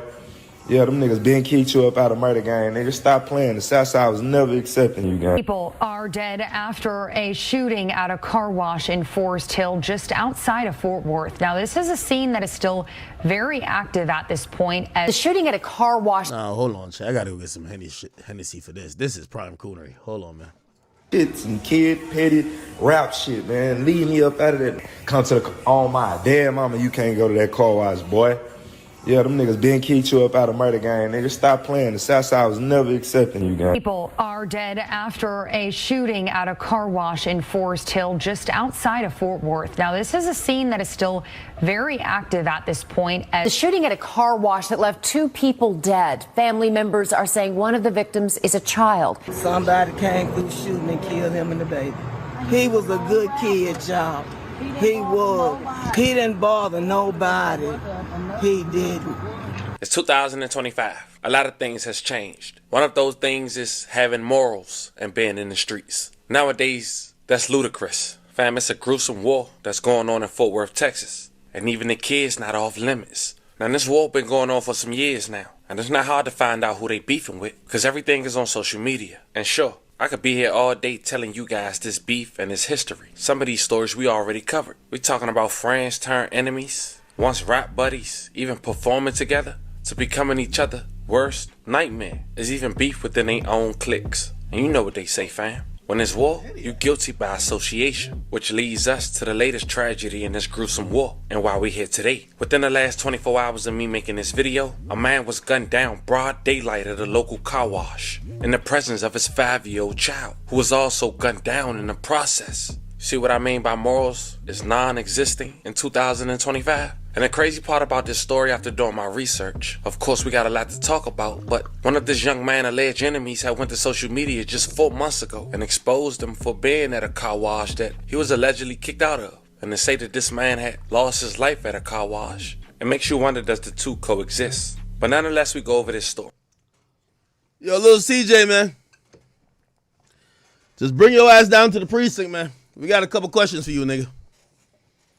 You said a nigga can't go to the car wash, you get killed at a car wash. You suspect number 1. Thank you. We getting warrants for your crib, your cars, any guns you have. We gonna test the caliber. I'm sorry. You have volunteered yourself for the first suspect for capital murder, Lil CJ. Congrats. Congrats, Lil CJ. You are the first suspect. I know some people say it ain't him. It don't matter. This is what you get for beefing. When you tell a nigga, blah, blah, blah, and it matches what happens later, you're suspect number one. Again, I'm not saying he did it, but this is why going online and telling niggas, yeah, you better not show up to this club. Nigga, you don't get your head bust. Yo, you won't get your chain snatched. Well, if his chain gets snatched, you are the person. If somebody's, listen, you know me, I got every rapper threatening me documented so good that nigga, we could go to court today. nigga, I got a spreadsheet of Meek Mill threatening me. That's a fact. Here's the thing. Anything ever happen? This nigga, if I stub my toe, the point of what I'm trying to say to y'all is that I think what people do, all of these guys who are street gangsters, they get online and they tell you what they're going to do to you. Yo, when I catch you, man, I'm going to chase you across the street. I'm going to slap you, nigga. Then I'm going to shoot you in the leg. And I'm going to gun butt you, nigga. And then later on, breaking news, little Mikey was actually chased down the street. Then he was shot in his leg and then he was gun butted. I wonder who did that. Like, bro, a gangster nigga will tell you exactly what's going to happen. So again, they kind of signed themselves up to be goddamn suspects. That ain't me saying that. That nigga, you're describing some shit that might happen in the future. If you really doing whatever you're doing, shut the fuck up and go do it.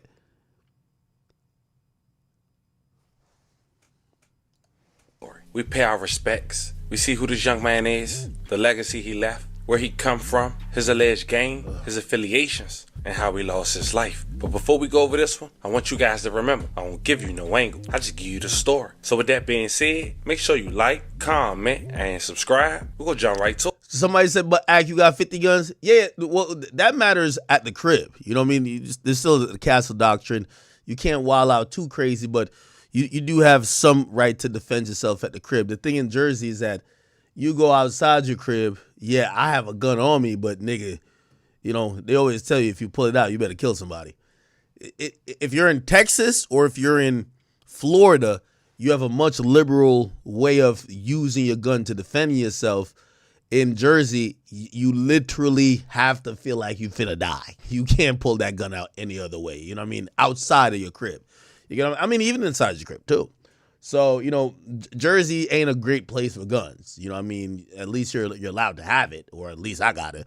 But yeah, in Texas, shit.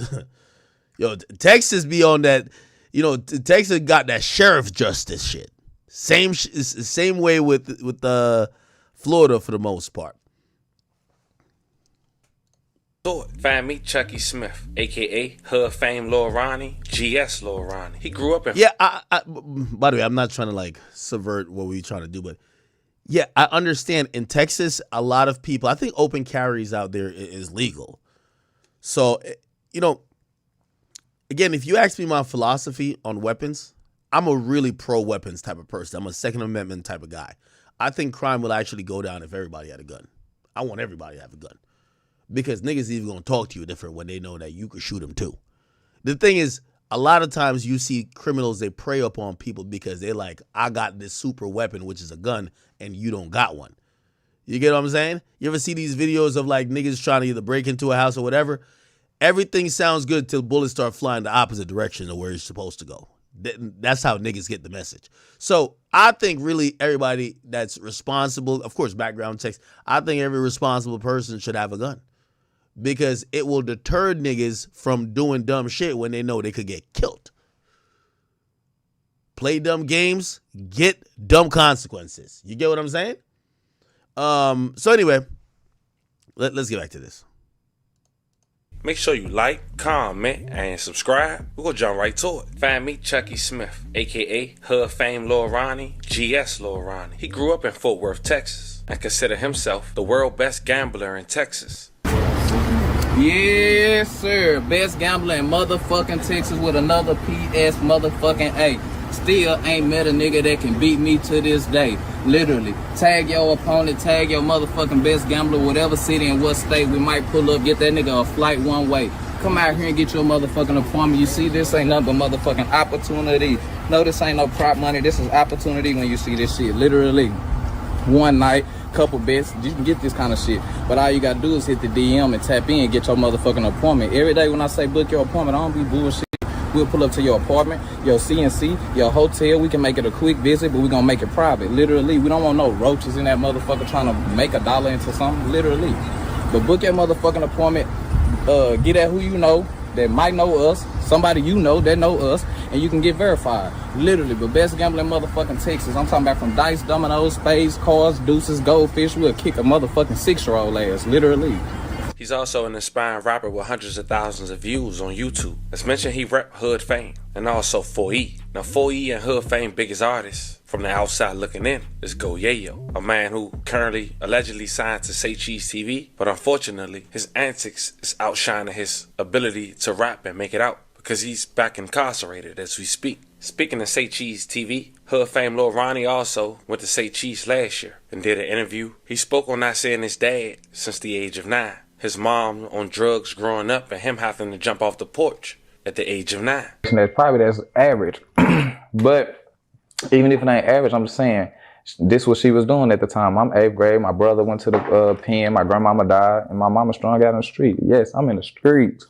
I'm living in the clique house. Really, it's to have something with because these my bros. Now, we done been with y'all since I was like in the 5th grade. I told you I'm in the streets since 5th grade. So everything in the streets we done did together, yeah. So while your mom is on drugs, right? Are you knowing you're young? Are you knowing that it's not normal for your mom to be doing some of the things that she's doing? I was young, but I was already adapting shit. I was already in the streets. I could already take the jokes. I could already take all that shit. Nigga might look at my mom and call her something and we high-siding or something. I could already take the criticism. I'm high-siding back. I can already adapt to all that shit. I'm in the streets. Mm-hmm. I ain't need nobody to take up for me or none of that shit. I was already knowing what I'm adapting to. Yeah. So yeah, I already know what she was on or whatever. So by the time I hit like 6th, 7th, 8th grade or whatever, I'm still going to go find her and shit. By the time I realize, yeah, you at the spot. Yeah, I'm finding you. Like, okay, this is what it is. Are you ever seeing somebody serve your mom? Shit, probably not just serving. You know what's so funny? I was just watching this video.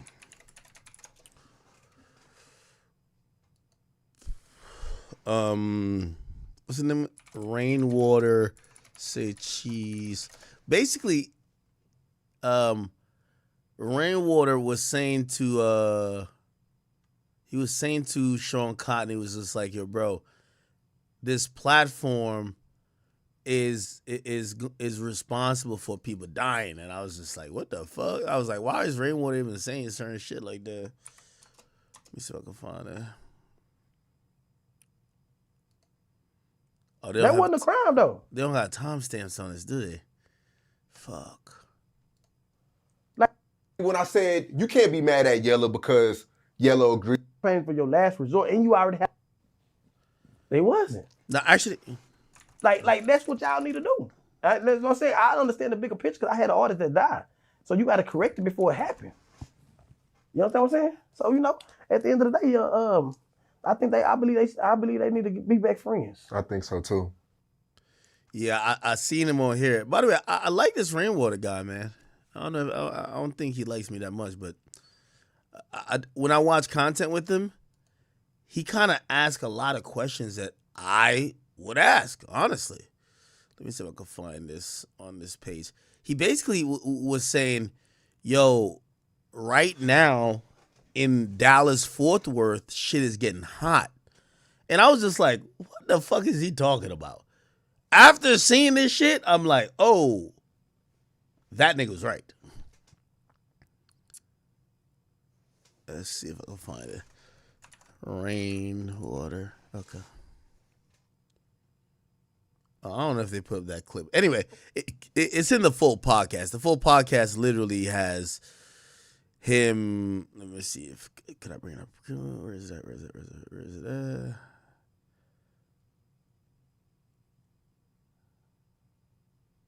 I remember watching it.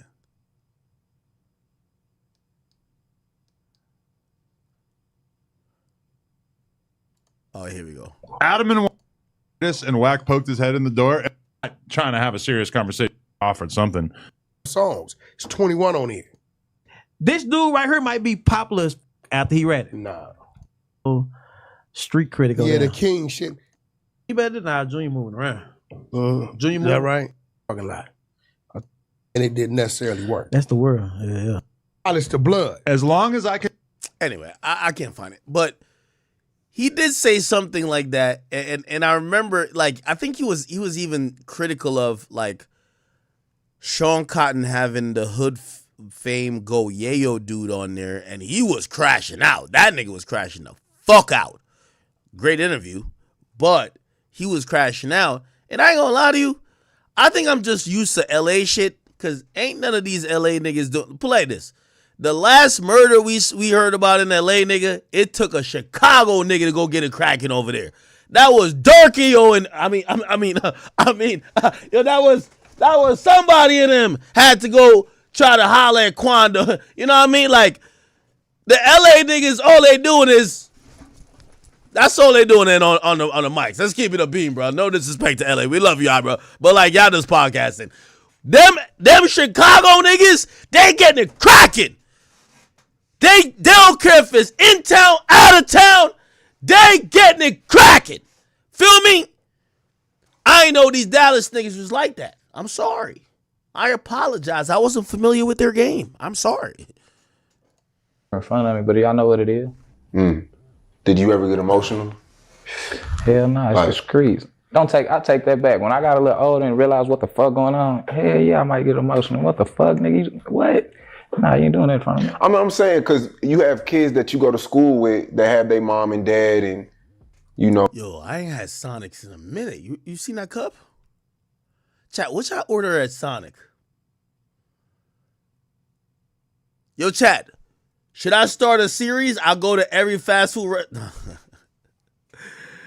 I'll just be troll. Hey, chat, this Hennessy's waking me up. I was about to fall asleep on y'all niggas, man. This Hennessy is waking me up. Thank God for Henny.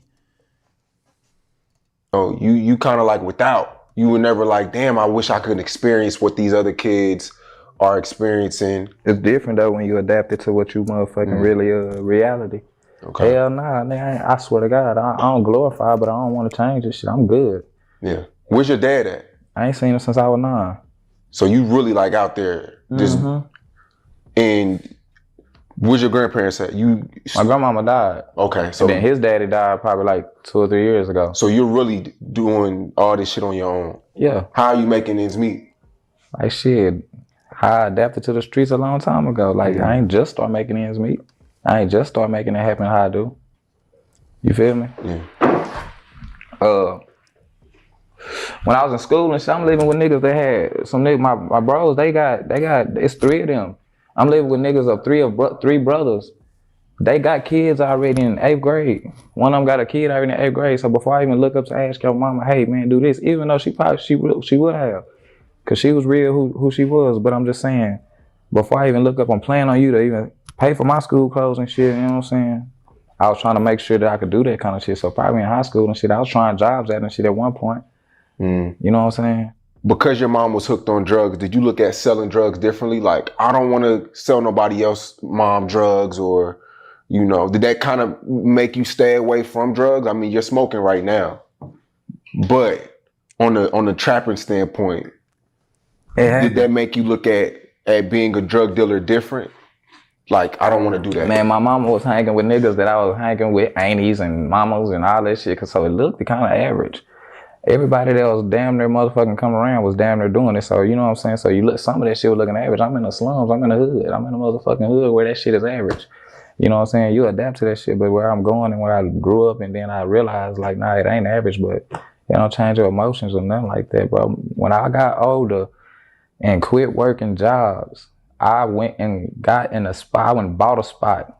Nigga, my mama not going nowhere. She gonna sit right here with me while I'm in this motherfucker. I was running a spot with my partner or whatever with my mama in that bitch. Nigga, my mama was with me coming up. You feel me? My mama is way deep in the streets than me. Probably ain't no more, but she is in the way street. Have your mom, have she recovered? Yeah. Okay, so she's stable now. Like everything is, everything's good. Yeah, that's why that story cool enough. It's okay. She just bounced back. Yeah. Now shout out to Say Cheese. If you guys want to go and check the full interview, you guys should go over there and do so. He got an hour-plus interview with Lil Ronnie. But now we got an idea on who Lil Ronnie is. Let's talk about his alleged enemies, at least one of them. Now his main op was another local rapper who went by the name of CJ Casino, at least what was presented to the public. And of course, as just mentioned, the alleged group Casino and the alleged group 4E/Hood Fame is allegedly beefing. But it's crazy because they all once even made music together. This Lil Ronnie and his now enemy CJ Casino in a music video 7 years ago with over 5 million views and counting. Pick 6. We got good though. Serving the gas through the window. Home will fuck if Hey! Glass house was 10 for. They even got a vlog doing the show together where it seemed both was cordial and had fun being around each other. But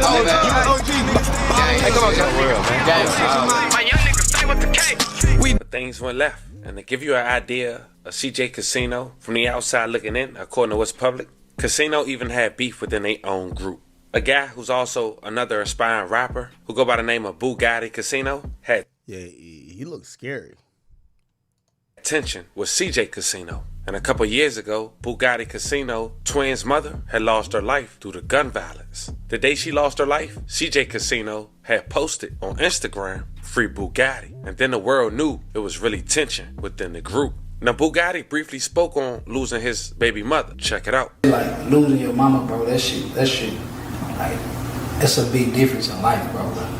That shit super big, bro. You know what I'm saying? So, you know what I'm saying? When I lost my mama, I just started losing people back to back, bro. Like, people that I cared about, people that was important. It's like, fuck the people who, it's a difference from losing somebody that you be around every day than when you lose somebody who important, who really is a factor in your life, your living, your growing situation, your current life. You know what I'm saying? It's different from a motherfucker to lose unless you just like a deadbeat ass baby daddy or some shit like that, don't take care of your kids, but it's a difference from losing, you know what I'm saying, like one of your close partners and then losing the mother to your kids, because it's like, I take care of my kids, like my kids, you know what I'm saying, down there all I got, you know what I'm saying, I really, my baby mama, you know what I'm saying, folks, she passed away, I bought her a house, you know what I'm saying, I'm really, you know what I'm saying, paying all her bills, she ain't even had to work or none of that shit, and you know what I'm saying, we wasn't even together, but, you know what I'm saying, so it's like, that shit was a big, that shit changed so much, bro, to the point where it's like, I'm telling you, I was on some whole shit. Some say Bugatti Casino haven't been the same since. Shout out to Real Tone TV. You guys should go over there if you guys want to check the entirety of that interview out. But now you got an idea of Casino, they group, the tension within. Seeing CJ Casino post Free Bugatti when he was incarcerated, when his baby mother lost his life, you know there's no limit to what he'd do when it's beef. And it was no different just 4 months ago when he decided to go on Instagram Live and talk about some things. One was the tension with Lil Ronnie and one of his best friends, Go Yayo. Also noticed he mentioned something about a car wash. 18 times a week impressed you guys, man. And ain't now one of you niggas have did nothing to CJ. It's been a lot of talk, but you have got touched. And your partner, he have got touched in the worst way. On Blood Game, man. You niggas don't got not one dead op. It's not. Yo, they got Bloods in Dallas? What the fuck? One killer that bang folk eat at the city. No, hey, he dangerous. Not one. On Blood, nigga, free all my little brothers. Niggas know we been smacking shit. I got too many niggas up under my toe. That's why I don't pop out. I don't do none of this shit you niggas can do. Y'all don't have no real beef. All y'all niggas shit, some kid, petty, rap shit, man. Leave me up out of that, man. This shit real. On Blood Game, nigga, I gotta deal with a lot of shit right now, man. Like, you don't even understand. You ain't never been through this. You don't have the type of niggas around you to take you through this type of shit. Them niggas are pussy. Every nigga that's 4E is nowhere near gangster. You not from the south side.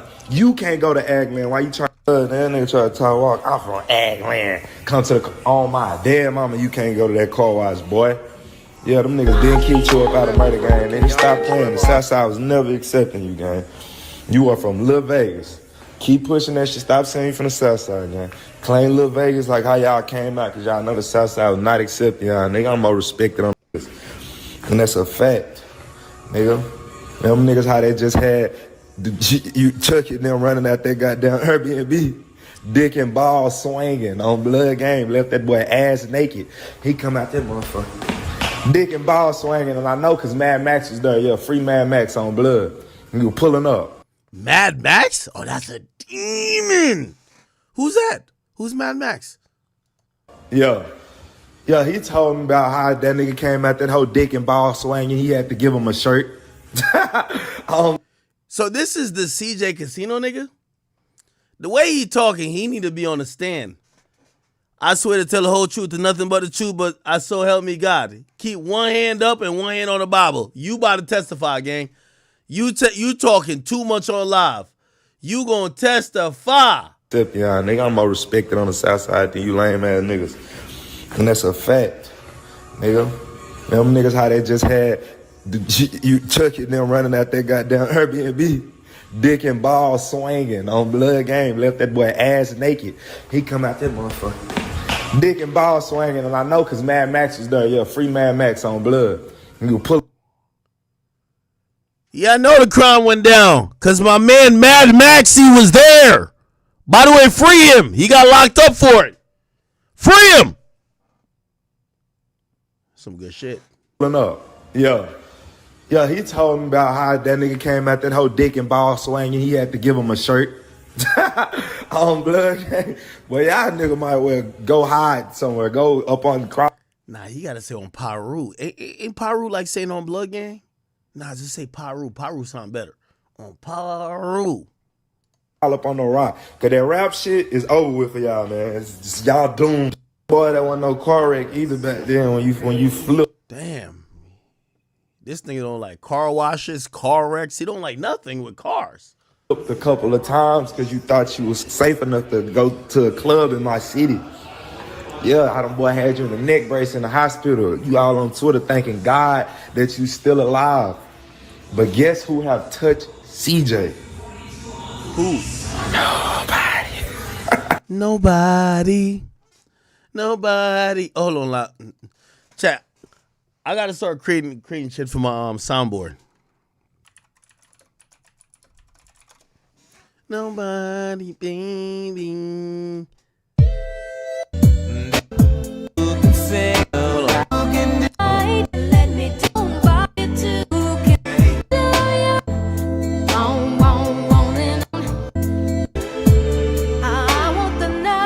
Wait. Like me. Yeah, chat. Cause y'all get these. I need this for my soundboard. I'm sorry, this is too much coonery, bro. I'm sorry, I'm gonna have some fun. Okay? Rest in peace to Lil Ronnie. This ain't got nothing to do with Lil Ronnie. We talking about CJ. Touch CJ.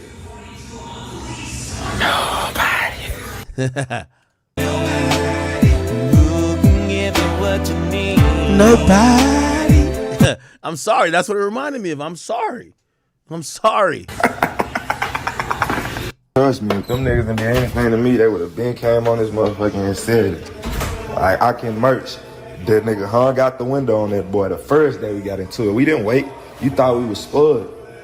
And that's when the beef started and they could never go back. Wait, why they beefing? I want to hear why they beefing. That nigga hung out the window on that boy. Yo, chat, y'all want me to call, what's his name, Lil CJ? All right, if he's not in police custody no more, I can call him. You want me to call him? I'll call him and ask him who killed him. Is that federal? I'll call him. I'll be like, yo, nigga, who killed Ronnie? Is that federal?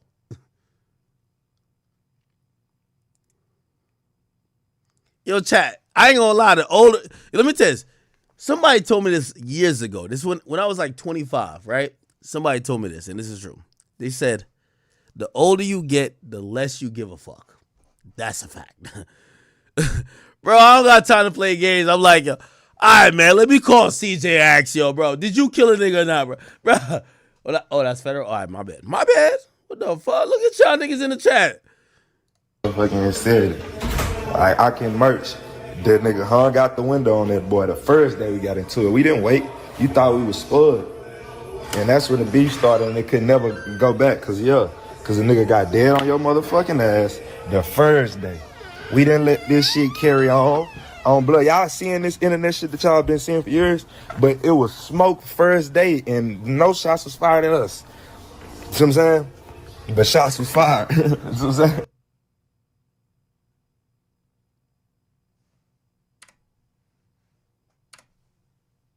Seeing this internet shit that y'all been seeing for years, but it was smoke first day and no shots was fired at us. See what I'm saying? But shots was fired.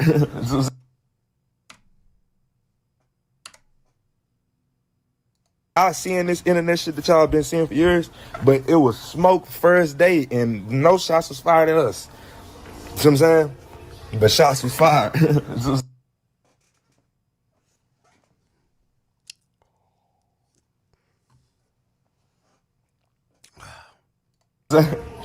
No, down where these niggas don't want. Chat. Somebody said in the chat, like, yo, Ak, you not doing fed work. There was a baby involved. There's a child that got murdered.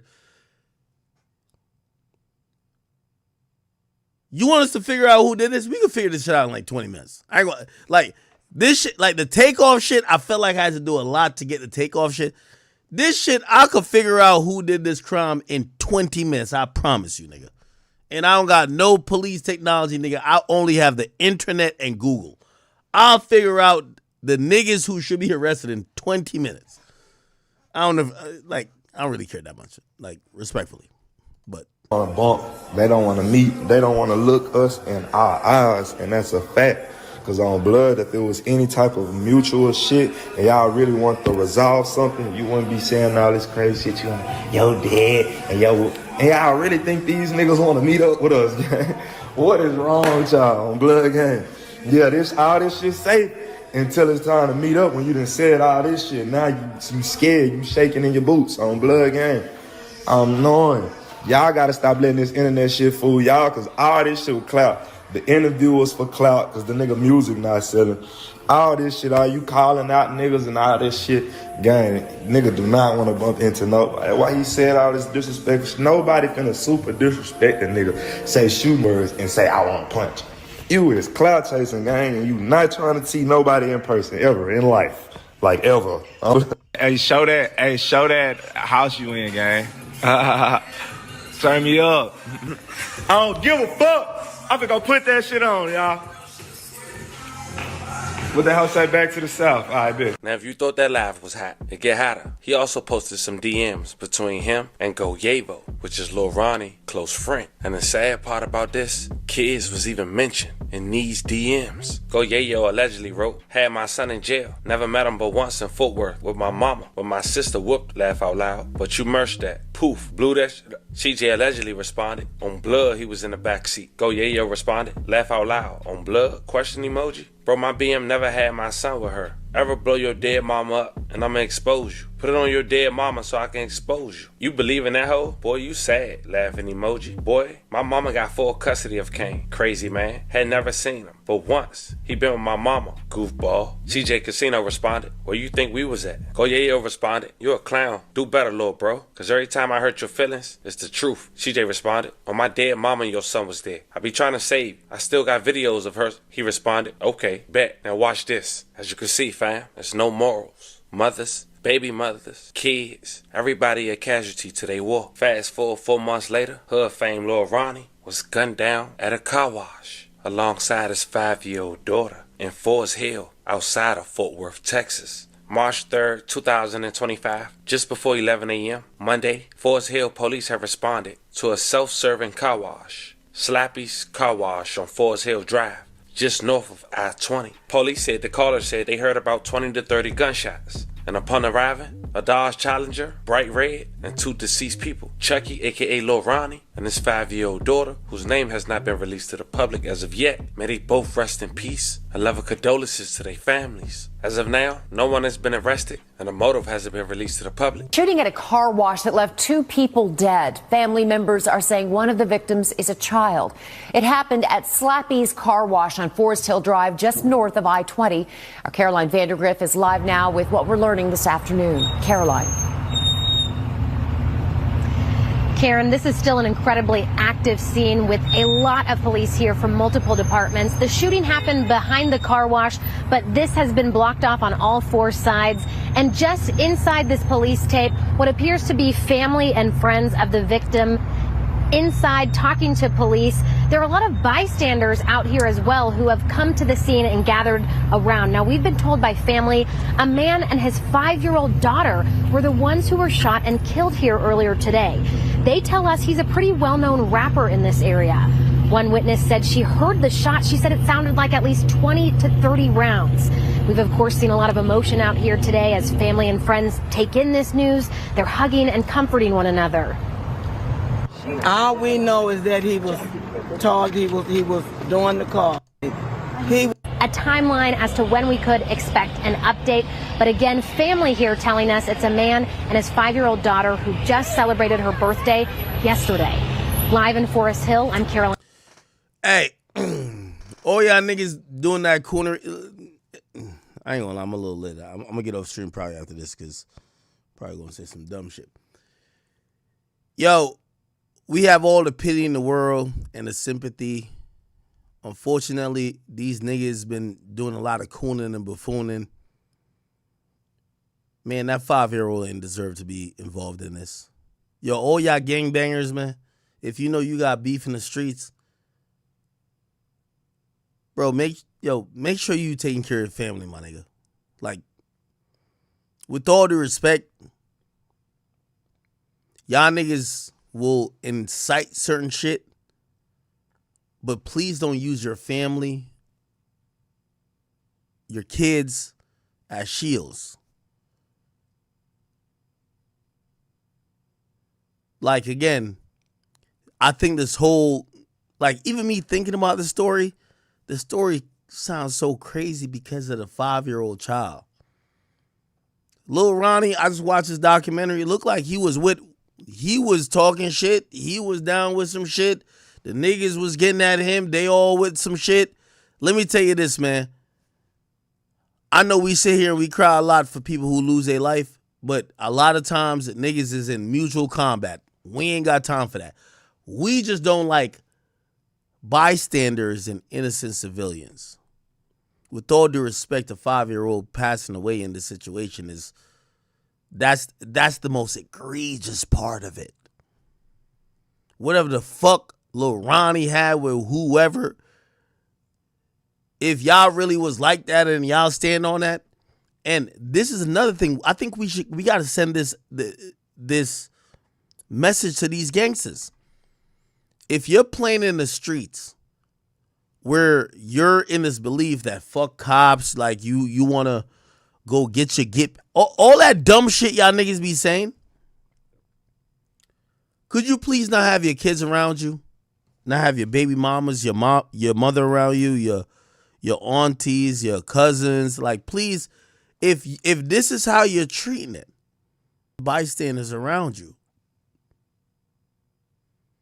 Because this whole situation, again, I ain't never known no Lil Ronnie. I'm learning about him through all this other shit. Sound like he was popping his shit, doing his thing, but he had ops. But the one person we know for sure wasn't involved in this shit and didn't sign up for this bullshit was his damn daughter, bruh. And I think that's where we should focus. If y'all niggas is gangsters, listen, I'm all for creating an island for all these gangster niggas. Go kill yourselves over there. Y'all want to do the purge? All right, go ahead. Over there. We're going to drop 100 guns wherever you find it. Go do what you got to do. Whoever who survives after like 40 days, y'all can come back to the United States. I believe in that type of shit. But I hate the fact that a lot of times, and this is some cowardice shit. By the way, I'm not accusing Lil Ronnie of this, but a lot of times niggas who is in actual beefs, they'll be mixing in the midst of regular people who don't have issues. But they're using it as, y'all niggas ain't gonna do nothing when I'm with my daughter. Y'all niggas ain't gonna do nothing when I'm with my mother. Y'all niggas ain't gonna do nothing when I'm with this other person that's not involved. So today we sitting and we like, damn, yo, this is evil. Niggas this shit despite blah, blah, blah, and blah, blah. The people we be talking about be niggas who claiming they in the hood and they would do, come on, bro.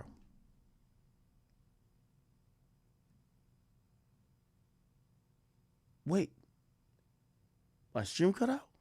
No.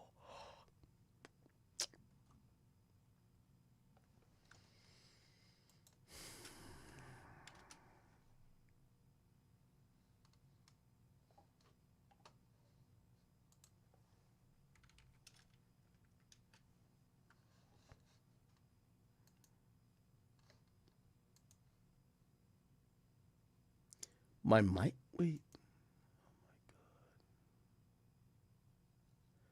Somebody says this is FBA culture. I'm not even gonna say it's FBA culture, bro. It's just, bro, this shit's fucked up, dog.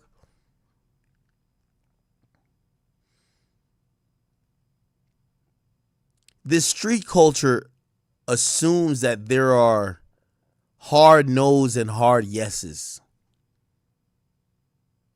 Like all these people who are in the separatism lifestyle to be like, oh yeah,